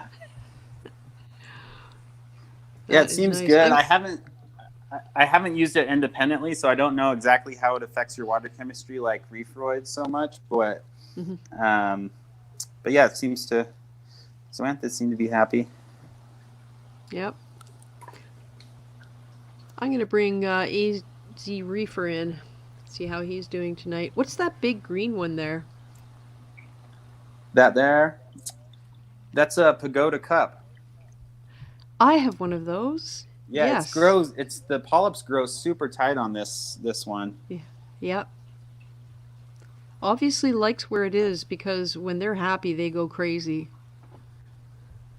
Oh, that's a pagoda. All right, AZReefer. Let's bring him in.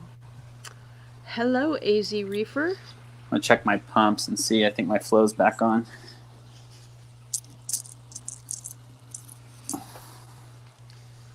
Hey, AZReefer. We see you here in our lower left corner in the bare bottom tank. Nice. All right, I'm gonna set mine down.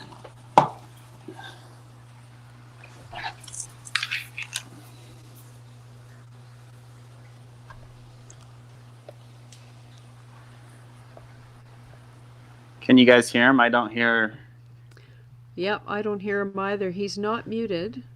So AZReefer, if you're talking, we don't hear you. You might have to go out and come back in again. I saw that you did that a few times, so I wondered whether you're having some problems. I like what I see there, though. Yeah, Chad it looked good Kurtz. from the shot I saw. Yeah. Chad Kurtz says his zoanthus did nothing for months. Now they're popping up all over. Yeah, it's like something suddenly changes. Jono Muff C7 Reef Dog. Hey, how's it going? I see lots of flags behind your name. That's cool. And Carlos says zoas are a crapshoot. You just pray when you place them. I can't remember if I read that out before, but I believe that to be true. Yeah, the amount of planning that I want versus the amount of planning that happens, there's a difference there. Yeah. Well, this picture behind me, that arch, you can see on the right-hand side all of that orange, that's a Cyphastria, and that's actually a large arch piece of Tonga branch. And when I first set up this tank, my plan was to cover the whole thing with zoanthids. I could not get them to stay alive. They just kept dying, and I don't know why, whether it was too much light or what it was. And eventually I only have some blue-eyed blondes and some Fruit Loops right up near the Ghani. And the Ghani is beating back the Fruit Loops, and the blue-eyed blondes are propagating. I have 6 or 7 now, and for almost 2 years I only had 2. So lately they've started to take off a little bit. So it is indeed a crapshoot. All right, let's try AZReefer again and see. Sorry, Chase, go ahead. I was just going to say, I know it's tough to do this, but do you attribute that to anything in particular from what you've done recently, or? I had a video called 6 Things that turbocharged my reef tank, and I think it was a combination of what I've been dosing, which is Coral Essentials. As far as, I guess dosing isn't the right word. What I've been adding or supplementing is Coral Essentials, just the foundation pack, the Amino Grow, or the Amino and the Grow and Trace ABC. Ever since I started adding that stuff, the growth has been crazy. And also, getting the pH up over 8 consistently, I think, is also contributing to everything in here being more healthy. Interesting. So, and turbo snails. I've finally learned how to mount frags so that turbo snails can't bulldoze them off, because that was happening all the time too. So can I ask you questions about a few of those? Sure. So about the trace elements,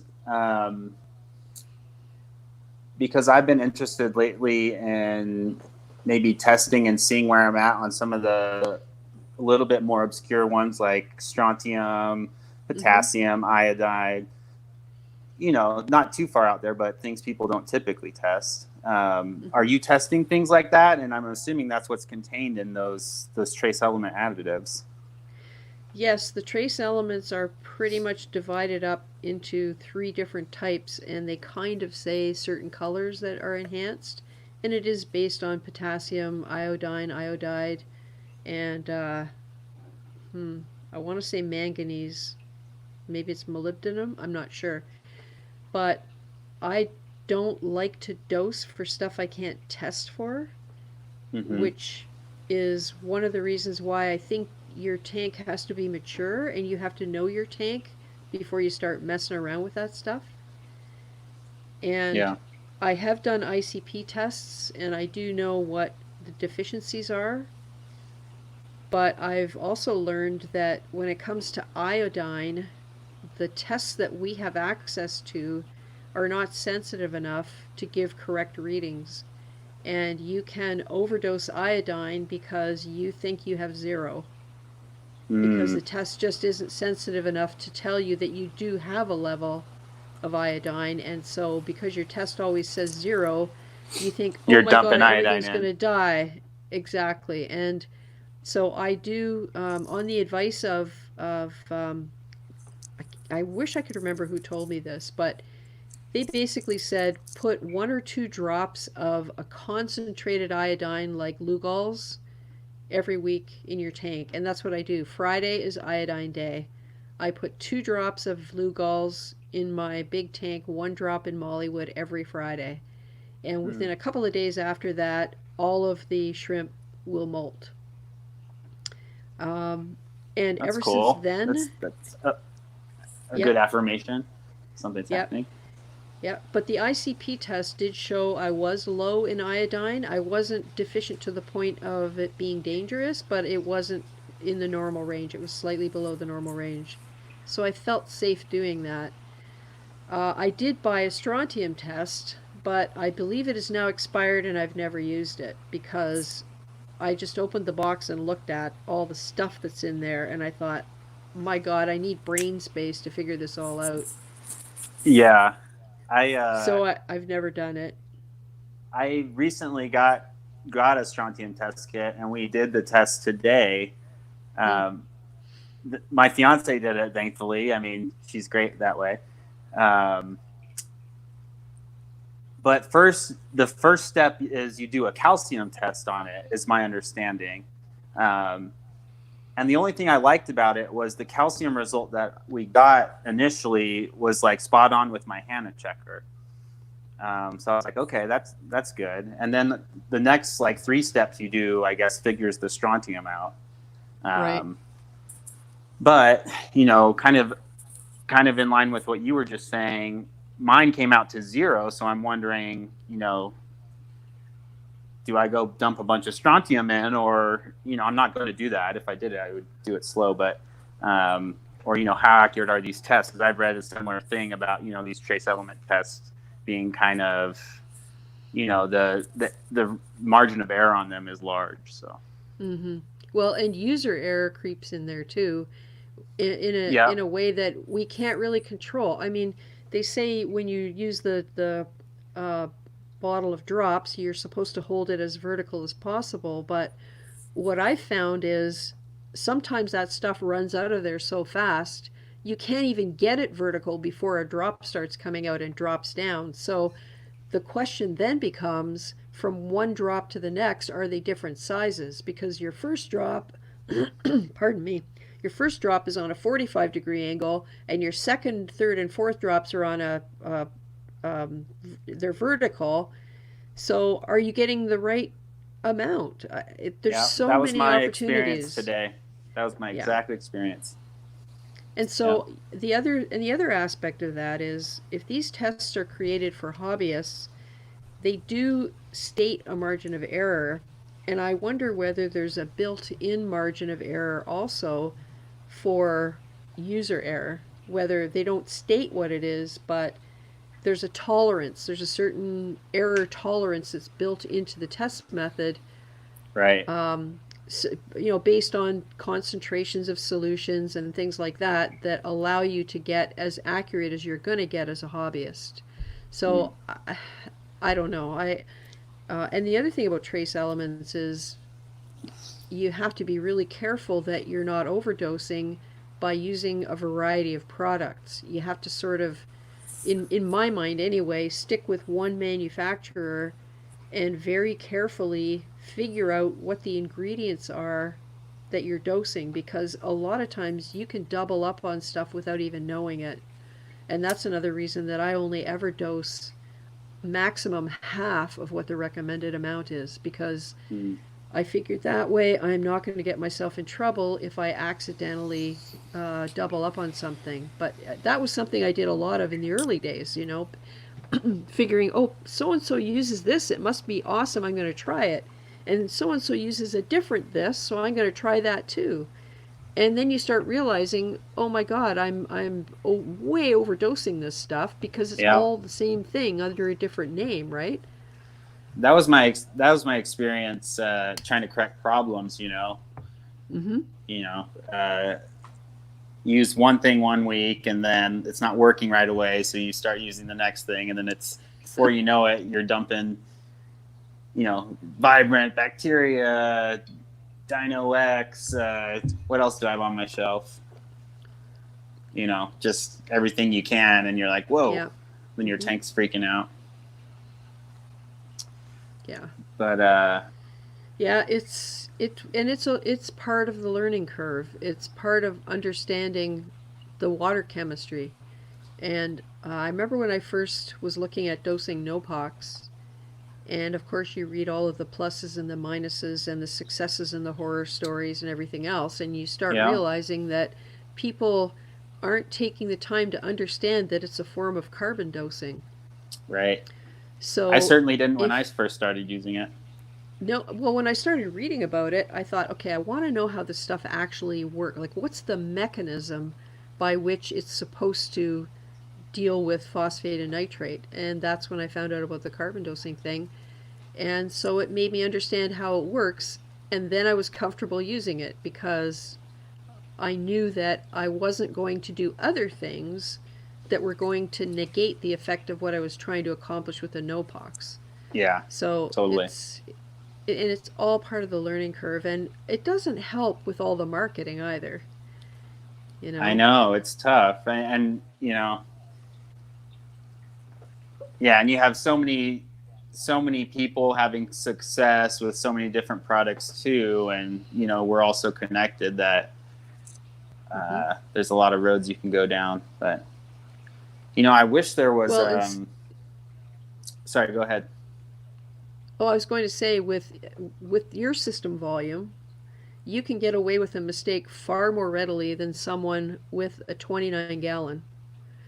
And that's the other part of this whole equation, is there are so many people with nano tanks now, and they get into big problems because of this kind of thing exactly. Whereas if you have more water volume, it dilutes some of the problems, so they're not as evident. Yeah. Oh. Yeah, I haven't had experience with the smaller tank. Yeah. There's AZReefer. His mic is muted now, so I wonder. Oh, hey, there we AZ, go. can you hear us? Well, if he's talking, we can't hear him. Maybe you've got your finger over the microphone?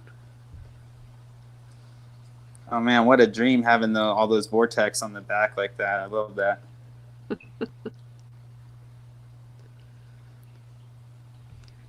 Oh. I was gonna say earlier, I wish they had like a $10 a month ICP subscription that you could do. You know, Yeah, something just a little great. more in my range. You know, yeah. For what you're getting out of it, you know, and what you can change from it. Yeah, and I think the other thing about ICP is you're getting the raw information, and how you interpret it is also another thing, because my favorite is lithium. Like, lithium is regional. Regionally, places have high lithium. So is it, and Randy Holmes Farley has some really good articles on all of the various elements, and are they actually a problem? I mean, they might not be desirable per se, but are they actually going to kill your tank? And the answer for a lot of them is no. Like, there are things that you don't really have to worry about in the levels that we're talking about. If you see aluminum off the charts, or obviously copper or something like that, yes, but lithium, and there's a couple others I don't quite remember now, but you know, you have to be able to interpret the results and know what matters and what doesn't. Yeah. Yeah, I wish I had more personal insight into some of that. It takes time. How long have you had a reef tank, Chase? Since about 2012, I think, is when I got my first one. Yeah, that's a decent amount of time. That's. Oh. But it was probably about, you know, almost half to 3/4 of that was very surface level. I had about 4 or 5 hardy corals for most of the time, and then I don't know why it took off in the last 2 or 3 years, but it has definitely a little more in terms of how tuned in I am. Yeah. Do you ever wonder too whether that's the length of time it's taken for some of the coral to adapt and start to grow? For sure. I think I have a really good LFS. The guy, I mean, he just has a beautiful store, really any type of coral. And so there's always an adjustment period when I get something from him and put it into my tank. And it varies in time frame depending on the coral itself, how quickly it wants to adjust. I might have not gotten the light or the flow right. But yeah, some I think just take a long time to really hit like a running stride, but I think eventually they do, just as long as you're consistent. Yeah, I think consistency is probably the key, because then they're adapting to an environment that's stable and not constantly changing, and that's got to help. Yeah, I've had the Pagoda Cup for about 7 or 8 years. Yep. This tongue coral, who's this is a coral killer, man. If a coral rolls off a rock into this thing, it's gone. And this thing just comes back no problem, and it's like, okay, next. And I lost a couple of Lobos in that spot right there to that, because you don't want to glue them down at first, because I want to move them maybe a few times, but then they catch the right flow pattern, and you're like, well, that was dumb. So I've learned to put at least a little glue. So I've had that one for about 8 years. The first coral I ever bought was the Euphilia back there, Wow. And I've sold I sell those to local guys for $5 a head, and I've sold you know, oh, my lights just went off. A lot of those. So now I'm down to this. Thankfully, it was taking up about almost 2 feet of my tank. So. Oh my God. Yeah. Well, the lights went out on that side. So the other corals I've had for a while are down there. AZReefer's back in. Let's see if he can. I'm gonna step away for just a minute here, guys. Is my audio working? Hey, AZ. Yes, we can hear you now. Oh, finally. Thank you. Awesome. How is everybody tonight?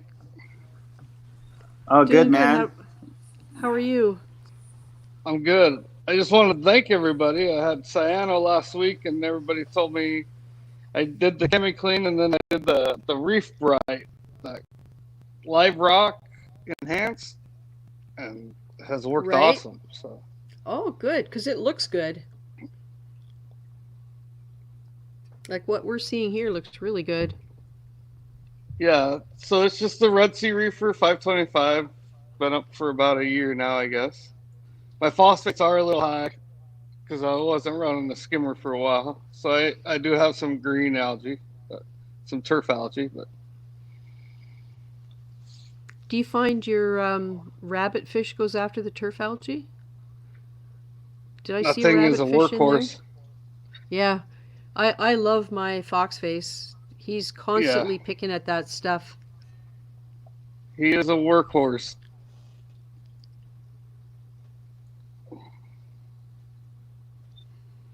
But yeah, the SBS is taking off. I mean, the last couple of weeks have just been insane in this tank. Nice. It's funny, isn't it? You wait so long for it to happen, and then all of a sudden, wham, there it is. Right. And I think it was when I started slowing down on adding everything and just going back to keeping it simple. Yep. Just no more snake oils, you know. Yep. I just caught the end of that, but I do agree with the end of it, whatever the question was. Yeah, as far as his tank suddenly starting to do really well, he's just gone back to basics and stopped adding all of the snake oils. Just calcium reactor and calc reactor is all I got on here right now, and it's skimmer. That's it. Yeah, the calcium reactor, I actually have always 2-part dosed. That's the next thing on my list. I'm excited about it from a stability standpoint and just a more well-rounded calcium source standpoint, but haven't pulled the trigger on that one yet. It's just so simple, especially with the what is it? Versa doser running it. So simple. Between that, I have my calc reactor and my calcium reactor on the Versa. It's so simple. Do you mind walking me through the calc reactor a little bit? I know what it is, what calc is, but is it just a chamber that stirs the calc or what? Yeah, I just have the it's on a motion light. So here's kind of my water changing, and that looks like a nightmare. But it's pretty simple. I just have my SpectraPure, functional, my RO, my salt, my Versas, and then my calc reactor is just the what is that? A Vast Marine, and that's just running through my Versas. How much calc do you dose? I'm doing 2 ml. I think a minute right now. Non-stop 24/7? Yep. And then my calcium reactor's doing 4. And then my water change is 5.2 mLs per minute right now, and I'll shut that off if my phosphate gets too low or whatever. I just put my phosphates at 1 right now, so I am running automatic water change right now. What kind What's of your salt water do volume? you use? Oh, sorry. Sorry. What's that? Peppering with questions. Jessica J is wondering what kind of salt that you use there, AZReefer. I'm using the Neo Marine or whatever that Nice. Brightwell is. The Neo. Yeah, that's what I use. Cool. So you were asking Chase about the water volume with the water change? Yeah, just so I can get an idea of the dosing. It's how about much a it's gallon taking. a day, constant. But like I said, I crashed my tank by doing water changes. I dropped everything to 0, and I got dinos, and then I got cyano. So you got to be testing that, you know, if you're going to be doing automatic water changes or constant water changes. Yeah, I'd like to bring my nitrates up a little bit.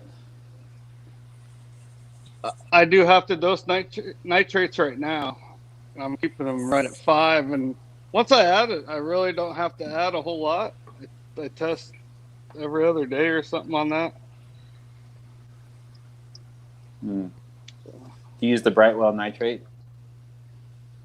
I'm actually using the, I was using the Brightwell, and then I went to Fish of Hex, because it's about twice the concentrate. I go through way less of it. Nice. Travis's stuff. Hey, Insane Reefer. Nice to see you tonight. We still got 39 people in here. Wow. Hey, AZ, I meant to ask. Those are looking good. Yeah, those are What's beautiful. the fuzzy one on the front? That's some sort of millie. And I'm hoping it colors Wow. up because it is really basing out. Holy smokes. Look at the fur on that thing. Yeah, geez. Right? All of them are really furry. And then, like my Peak Cadillac, it's just starting to take off. That thing was just one little nub, and it based out forever, and I was like, come on. Now it's starting to take off right there. And then my Walt Disney, it's a furry beast, too. I don't know. It's hard to tell. No, it's got polyps out for sure. But everybody's super happy in this tank. And What's the I just water wanted volume of your system? it's the ReefGrrl 525, so it's a 100-gallon display and probably 20, 25 in the sump. Nice. And it looks like you have a hybrid light on there. What is that? I just added that. I had the two Radeon XR30s. Oh, yeah, you were asking me about the OR, yeah. Yeah, and I just added the, what is it, the Aquatic Life T5s. And it's almost a perfect, and that's what I have on now because my lights would regularly be off. But yeah, I think I'm running the Coral Pros and the Blue Plus, and it's almost the exact spectrum of the AB Plus, seems like. Looks nice. Yeah. I've always wanted to add T5s in, but never done that. No, I'll be curious because my Radeons are at 100% right now. I do have the Diffuser. What are they called? The refractors or whatever they're called. Yeah, the diffusers. Is that what you said, Chase? Diffusers. Yeah. Hey, Anchor. Thanks for coming by. Right near the end. He's right on time, seeing it's his first time on the stream. I'm glad you could come by. Nice. What kind of trigger is that? That is the Blue Jaw or whatever. Blue Jaw? Love those fish. But They're reasonably it's the reef safe, female. aren't they? Yeah. She's a good girl. She's not pretty because she doesn't have the whole blue jaw and everything, but she's awesome. Yeah, it looks really She's all healthy. Got a over lot the of- place. A lot of personality. Yeah, I feed a ton in this tank because the water changes, and then of course I adjust for that on my phosphate and nitrate levels. But I just add So, nitrate and phosphate's easy to control. so you're doing continuous water changes. When did you start that? Well, I've always been doing automatic water changes since I started out, and I was using. Okay. I can't remember the name of the brand, but it had the 2 black buckets. And, they've been around forever. And then when the Versus came out, I switched over to them and started the continuous. Hmm. I'm just curious about that because I love the idea of it, and I have to say I'm a little sort of nervous about the idea of it being automatic in the sense that if something goes wrong, I guess you would need some sort of an alarm or something to tell you something somewhere wasn't working right. Right. The one thing I watch Salinity. is my water level and my salinity just through my apex. Kind of tells me. And yeah, Yeah, it's I no have a joke to probe. drop everything to 0. I was on the verge of dinos. I had a cyano outbreak, and I think I might have even had dinos when I first went to the Versus, and it was the continuous. So I shut everything down and did all the treatments, and then I got on here last week and asked about the cyano, and And how many gallons per day were you turning over continuous? I was only doing a gallon a day, but I work out of town throughout the week, so I'm out of town Monday through Thursday. Yeah. So when I came home and everything had dropped to 0, I freaked out, and then everything went red, you know? So. Huh. Somebody's asking if you have a marine beta in there. I do, and I love that fish. He hides a lot, but I can find him. He's awesome. If that Does he eat coal-eyed shrimp? thing ain't picking on him. I feed him, I feed him krill. He likes big old chunks of krill, and everybody else kind of leaves him alone, so Oh, I cool. don't know where he went. There he is. Yeah, I've heard that they come out when the lights are real buddy. low and when it gets dark. He's out quite a bit, unless I got the water flow cranked, which I do a lot. You can see my. That's the problem with the bare bottom. That's my. Man, what a unique, beautiful fish that is. Yeah, and then there's my calcium flaking off the bottom and getting stirred up. I gotta suck that up about weekly. Crazy. If you had That's the plastic problem with the bottles bare in bottom. there, if you had plastic bottles in there, that's where they would all go, right? Just like that big Right. plastic ocean vortex. Right? The big ocean toilet. Yeah. Johnny Martinez AZ is asking if you have the power heads on a constant stream, or do they pulse, I'm assuming. They're on all different modes. Yeah? Nice. I think the highest they go on any of the modes is 50%, though, because I moved them to the back because I hated looking at them on the sides. I thought it looked like crap.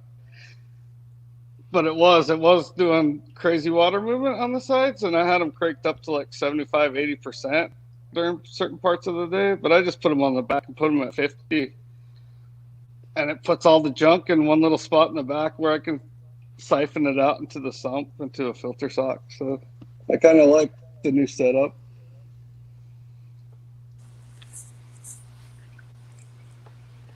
Wow, that's nice. Yeah, I like the idea of the power heads on the back. I have my 2 Jabo Nano wave makers on the back of my tank, and they're fine because they only have to push the water 24 inches to the front.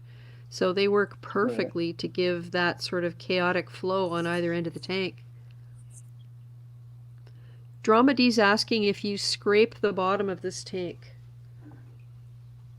So I'm assuming if you had coralline or... If I have cyano, I do. Yeah. Somebody was for the asking most part, too whether the flow is go enough ahead. to keep it clean, but go ahead. Someone was asking whether you use your continuous water changes, if that's the only phosphate control that you use. I have a skimmer also, and that's it. And I just have the Red Sea Reefer. I don't know what it is. I used to have a Skims, and that was a horrible skimmer. It was a DC controllable, but it would never stay. It would never stay constant. That's Yeah, it. I'm hearing good things about these Red Sea skimmers. Yeah, same here. And is that an AC pump on that? I believe so, but it's not loud. It's just. And I do have the flow meters. I just put that UV sterilizer on, and it's not plumbed in properly. It's just going back into the sump, but I didn't want to add another pump for heat and everything else. So it seems to be working. Looks good. Yeah, I like that setup, man. I like your rockscape, how you've done it with the bare bottom. See, and I'm wishing I would have done less rock on the bottom. You know, I wish I could redo my scape, but I think everybody after a year or two wishes they could redo their scape. So I'm just going to leave it alone. You just want less rock on the bottom for just better flow, or? Yeah, I'd rather, if I could flip that rock upside down where I have, you know what I mean? Yeah. More places for coral up top. Yeah. And then less on the bottom would be awesome, but it is what it is. Next time, when you upgrade to a bigger tank. Exactly. Oh, my new build is going to have all arches. I'm not going to have any large masses of rock. It's all going to be caves and arches and overhangs and lots of open space for fish to swim and swim throughs. And, how do you like to attach your frags to those? Who, me or AZ? You. Oh, to arches? Yeah. I use putty and glue. If I try to get them off the frag plug and get them onto a piece of rock. Oh, we lost AZ. And if I can't get them off the frag plug, I'll just cut off the stem, get some putty, put glue on the bottom of the frag plug and stick the putty to it, and then I put glue on the putty and stick it to the rock. Okay. Yeah, I think I remember seeing you do that. Yeah, and I have to, because if I just use glue or I just use putty, for some reason the turbo snails can just knock everything right off. And I got so tired of picking stuff up from the bottom, and then of course you got a layer of something on the rock or on the frag that you got to get off somehow. Yeah. Or you end up with these little pointy mountains of layers of putty from doing it over and over. So yeah, so that seems to work pretty well. Okay. So far, so good. Marco cement is great. It is great. I always have been in the school of trying to drill spots for them before I start curing the rock. Mm-hmm. But that's kind of an art in and of itself, and I've never done it very wildly successfully. But I don't know if you saw my video when I was starting out with the Red Sea Reefer, the one called, I think it's called Rock plus Sand plus Water equals Cycle. And in that video, I do my building of my rockscape, and the central pillars are made of Texas Holy Rock. And there are 45 separate pieces of rock in the two pillars. And they're all glued together with Marco cement. And at one point, I had lots of big rocks and not enough small rocks, so I tried to take a big rock and turn it into some small rocks, and I ended up driving a chisel through it and getting it stuck. I couldn't get it out. And so I was recording on a time lapse, and so my husband came out to the garage because he heard me whacking the bench with the sledgehammer and everything. I was making so much noise. It was like late at night, because it always is with me. And so he came out to see what I was doing, and so he managed to get the chisel out of the rock. So while I was recording it, of course, it was recording my voice, and at the part I went, "Oh my God, you got it out!" And I have to tell you, I watched that part of the video quite often because my voice goes like, it's so, I don't know. Maybe it's just me, but I find it quite amusing. That's the fun you get out of your YouTube channel, is when you do stuff like that you put in there for yourself because you find it amusing. But yeah. Anyway, so that was quite the experience, and I'm doing it again. I am going to build my stuff from small pieces. I don't know if you guys have ever heard of two little fishies, little feet and little rocks. And essentially they're pieces of sawn Marco rock that have flat edges on the top and the bottom, and the little feet are mostly smaller than a tennis ball, let's say, right down to the size of a ping pong ball, and the little rocks are slightly bigger than that. Well, my plan, I have 4 bags of the stuff, 2 of each kind. I am going to build my arches out of those pieces of rock so that they're nice and thin and airy and allow lots of flow to go through and around. And that is going to be cool. I hope so. And I'm going to do something different this time. I'm going to build the various pieces of the structure, and I'm going to cure them before I actually put them in the tank. Yeah. So the garage is going to have big bins of curing rock while I'm doing the tank cycling and everything else, or waiting for the tank to arrive. Yeah, I have a big arch in there I made that's curing. You can't really distinguish it back there, but I have a few in there. Yeah. So. Well, I mistakenly and very foolishly, as it turns out, thought that if I got a piece of Marco rock, I could chisel away, like I could carve it like a sculpture and turn it into an arch. So I had some huge pieces of this stuff, and of course all I did was turn one big rock into a whole bunch of small rocks, because you can't carve that stuff. Do you have a saw? No. Okay. No, it's another thing that scares me, so don't have one yet. Maybe someday. Yeah. AZReefer system is looking sick. I can totally see the left structure flipped over. Oh well, it still looks great. Yeah, that's pretty cool. And AZReefer says he's also going to drill his rock for plugs the next time. So yeah, I kind of thought about that, and then I thought, well, I guess you could do that if you knew everything was going to be on a plug, and if you knew ahead of time exactly what you were going to do. I had that's what I did on that rock there.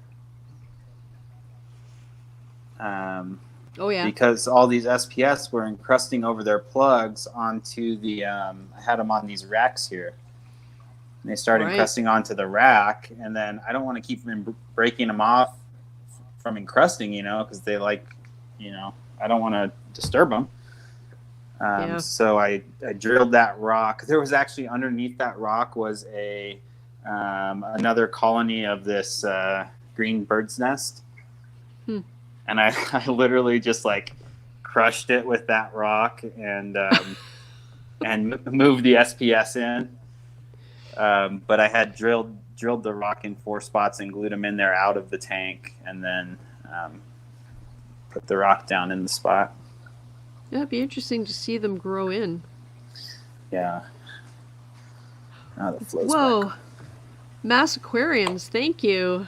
Super sticker, $20 super chat. Thank you very much. Oh, nice. Another one towards the 300.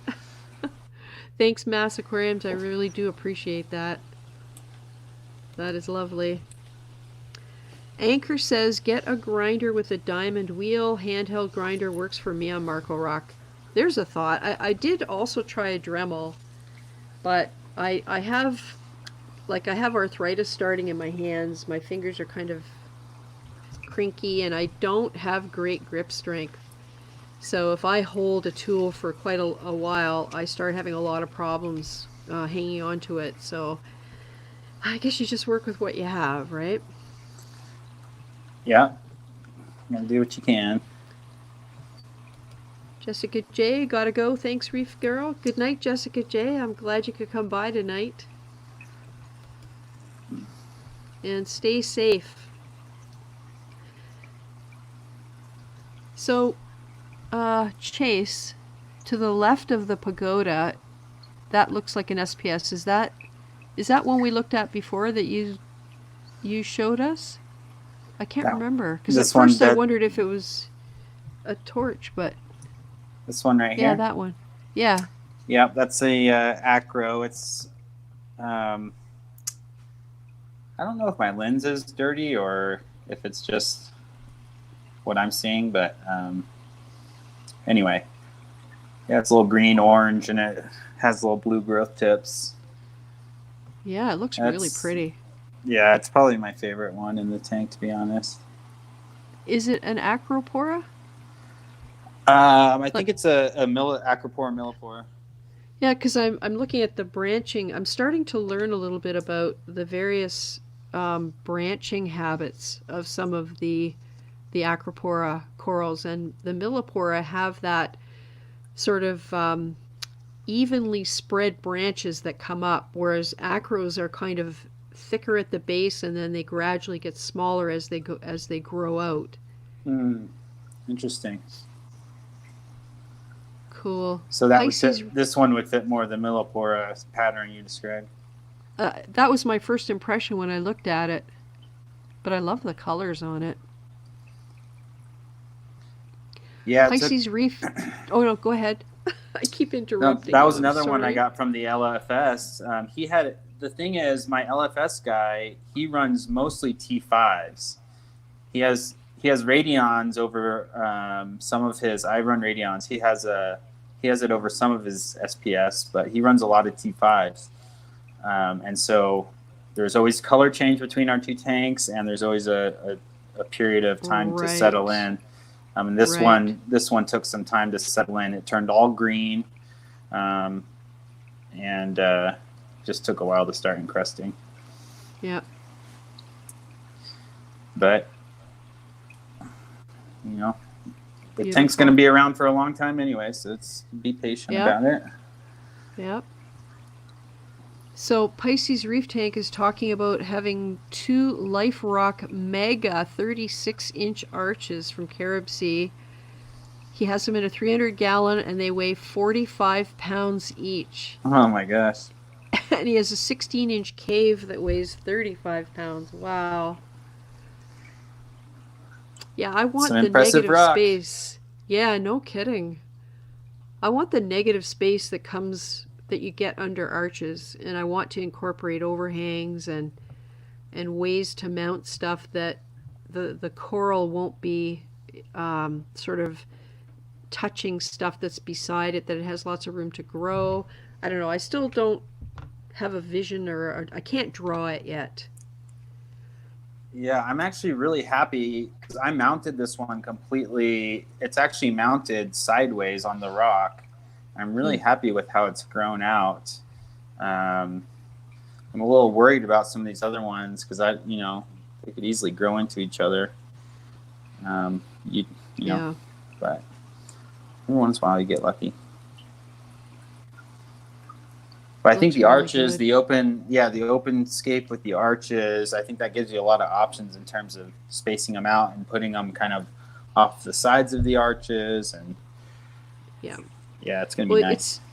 It's tricky because you can't go too vertical too quickly because that's wasted real estate.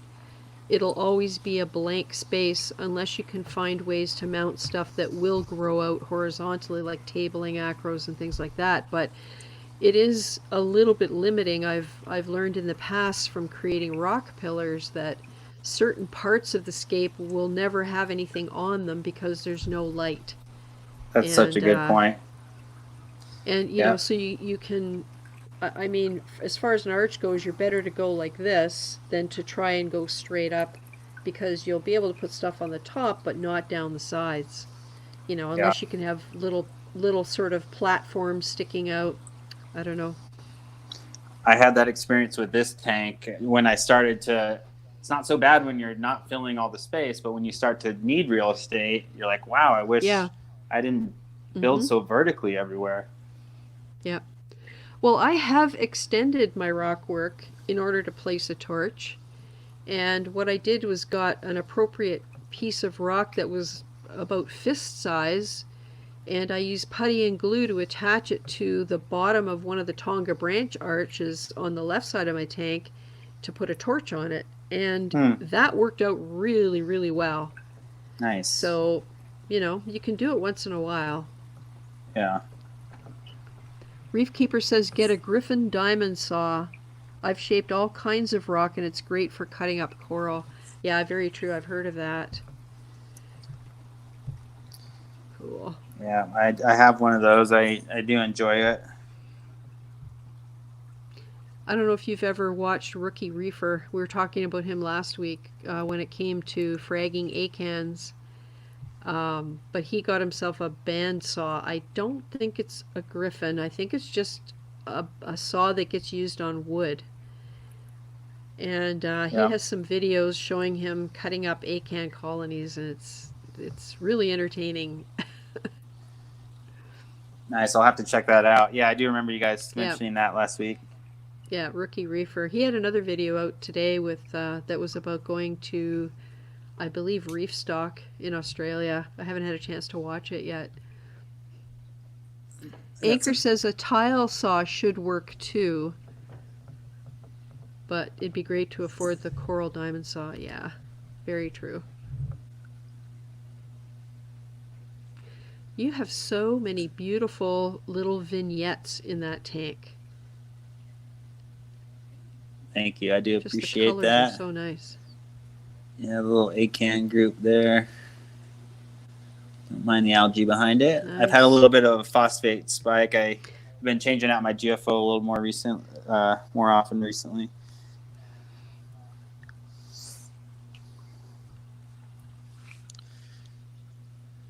Cool.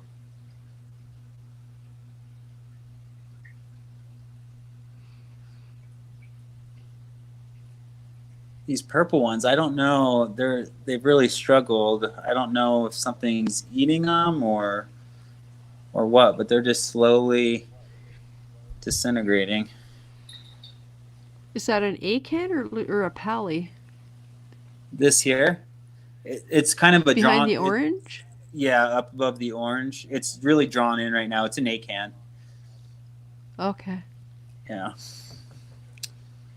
Yeah, I don't think I have my acans in the right spot. I think they're up too high, and they get too much light. Yeah, mine like the bottom. Very cool. Yeah, that's what I've heard, and just like moderate flow, and it's how you learn, right? It's hard with the mixed reef. You know. Good night, Diacanthus Reef. It is. OCD Reefer says he wants to go to reef stock. Well, there you go. Check out Rookie Reefer's video and you can see what it's all about. I can't have anything near this coral here. You can see everything's away from it. That's the war coral. The one at the top? Yeah, the one at the top. Don't you love how they hug the rock when they're encrusting? I absolutely love how they look. It's like the rock just turned into the coral. Yeah, exactly. Good night, Diacanthus. Thanks for coming by. And Insane Reefer, Oscar, good night, everyone. Good night to you too, Oscar. Thank you for coming in. Luis Gigliotti says his acans had a baby. He just noticed yesterday. Oh, that's so cool when that starts to happen. Do you mean it's like growing out from the bottom, or did it like pop one off? I don't know. I assume it means a new head coming out. Yeah, that's always a great feeling. Yep.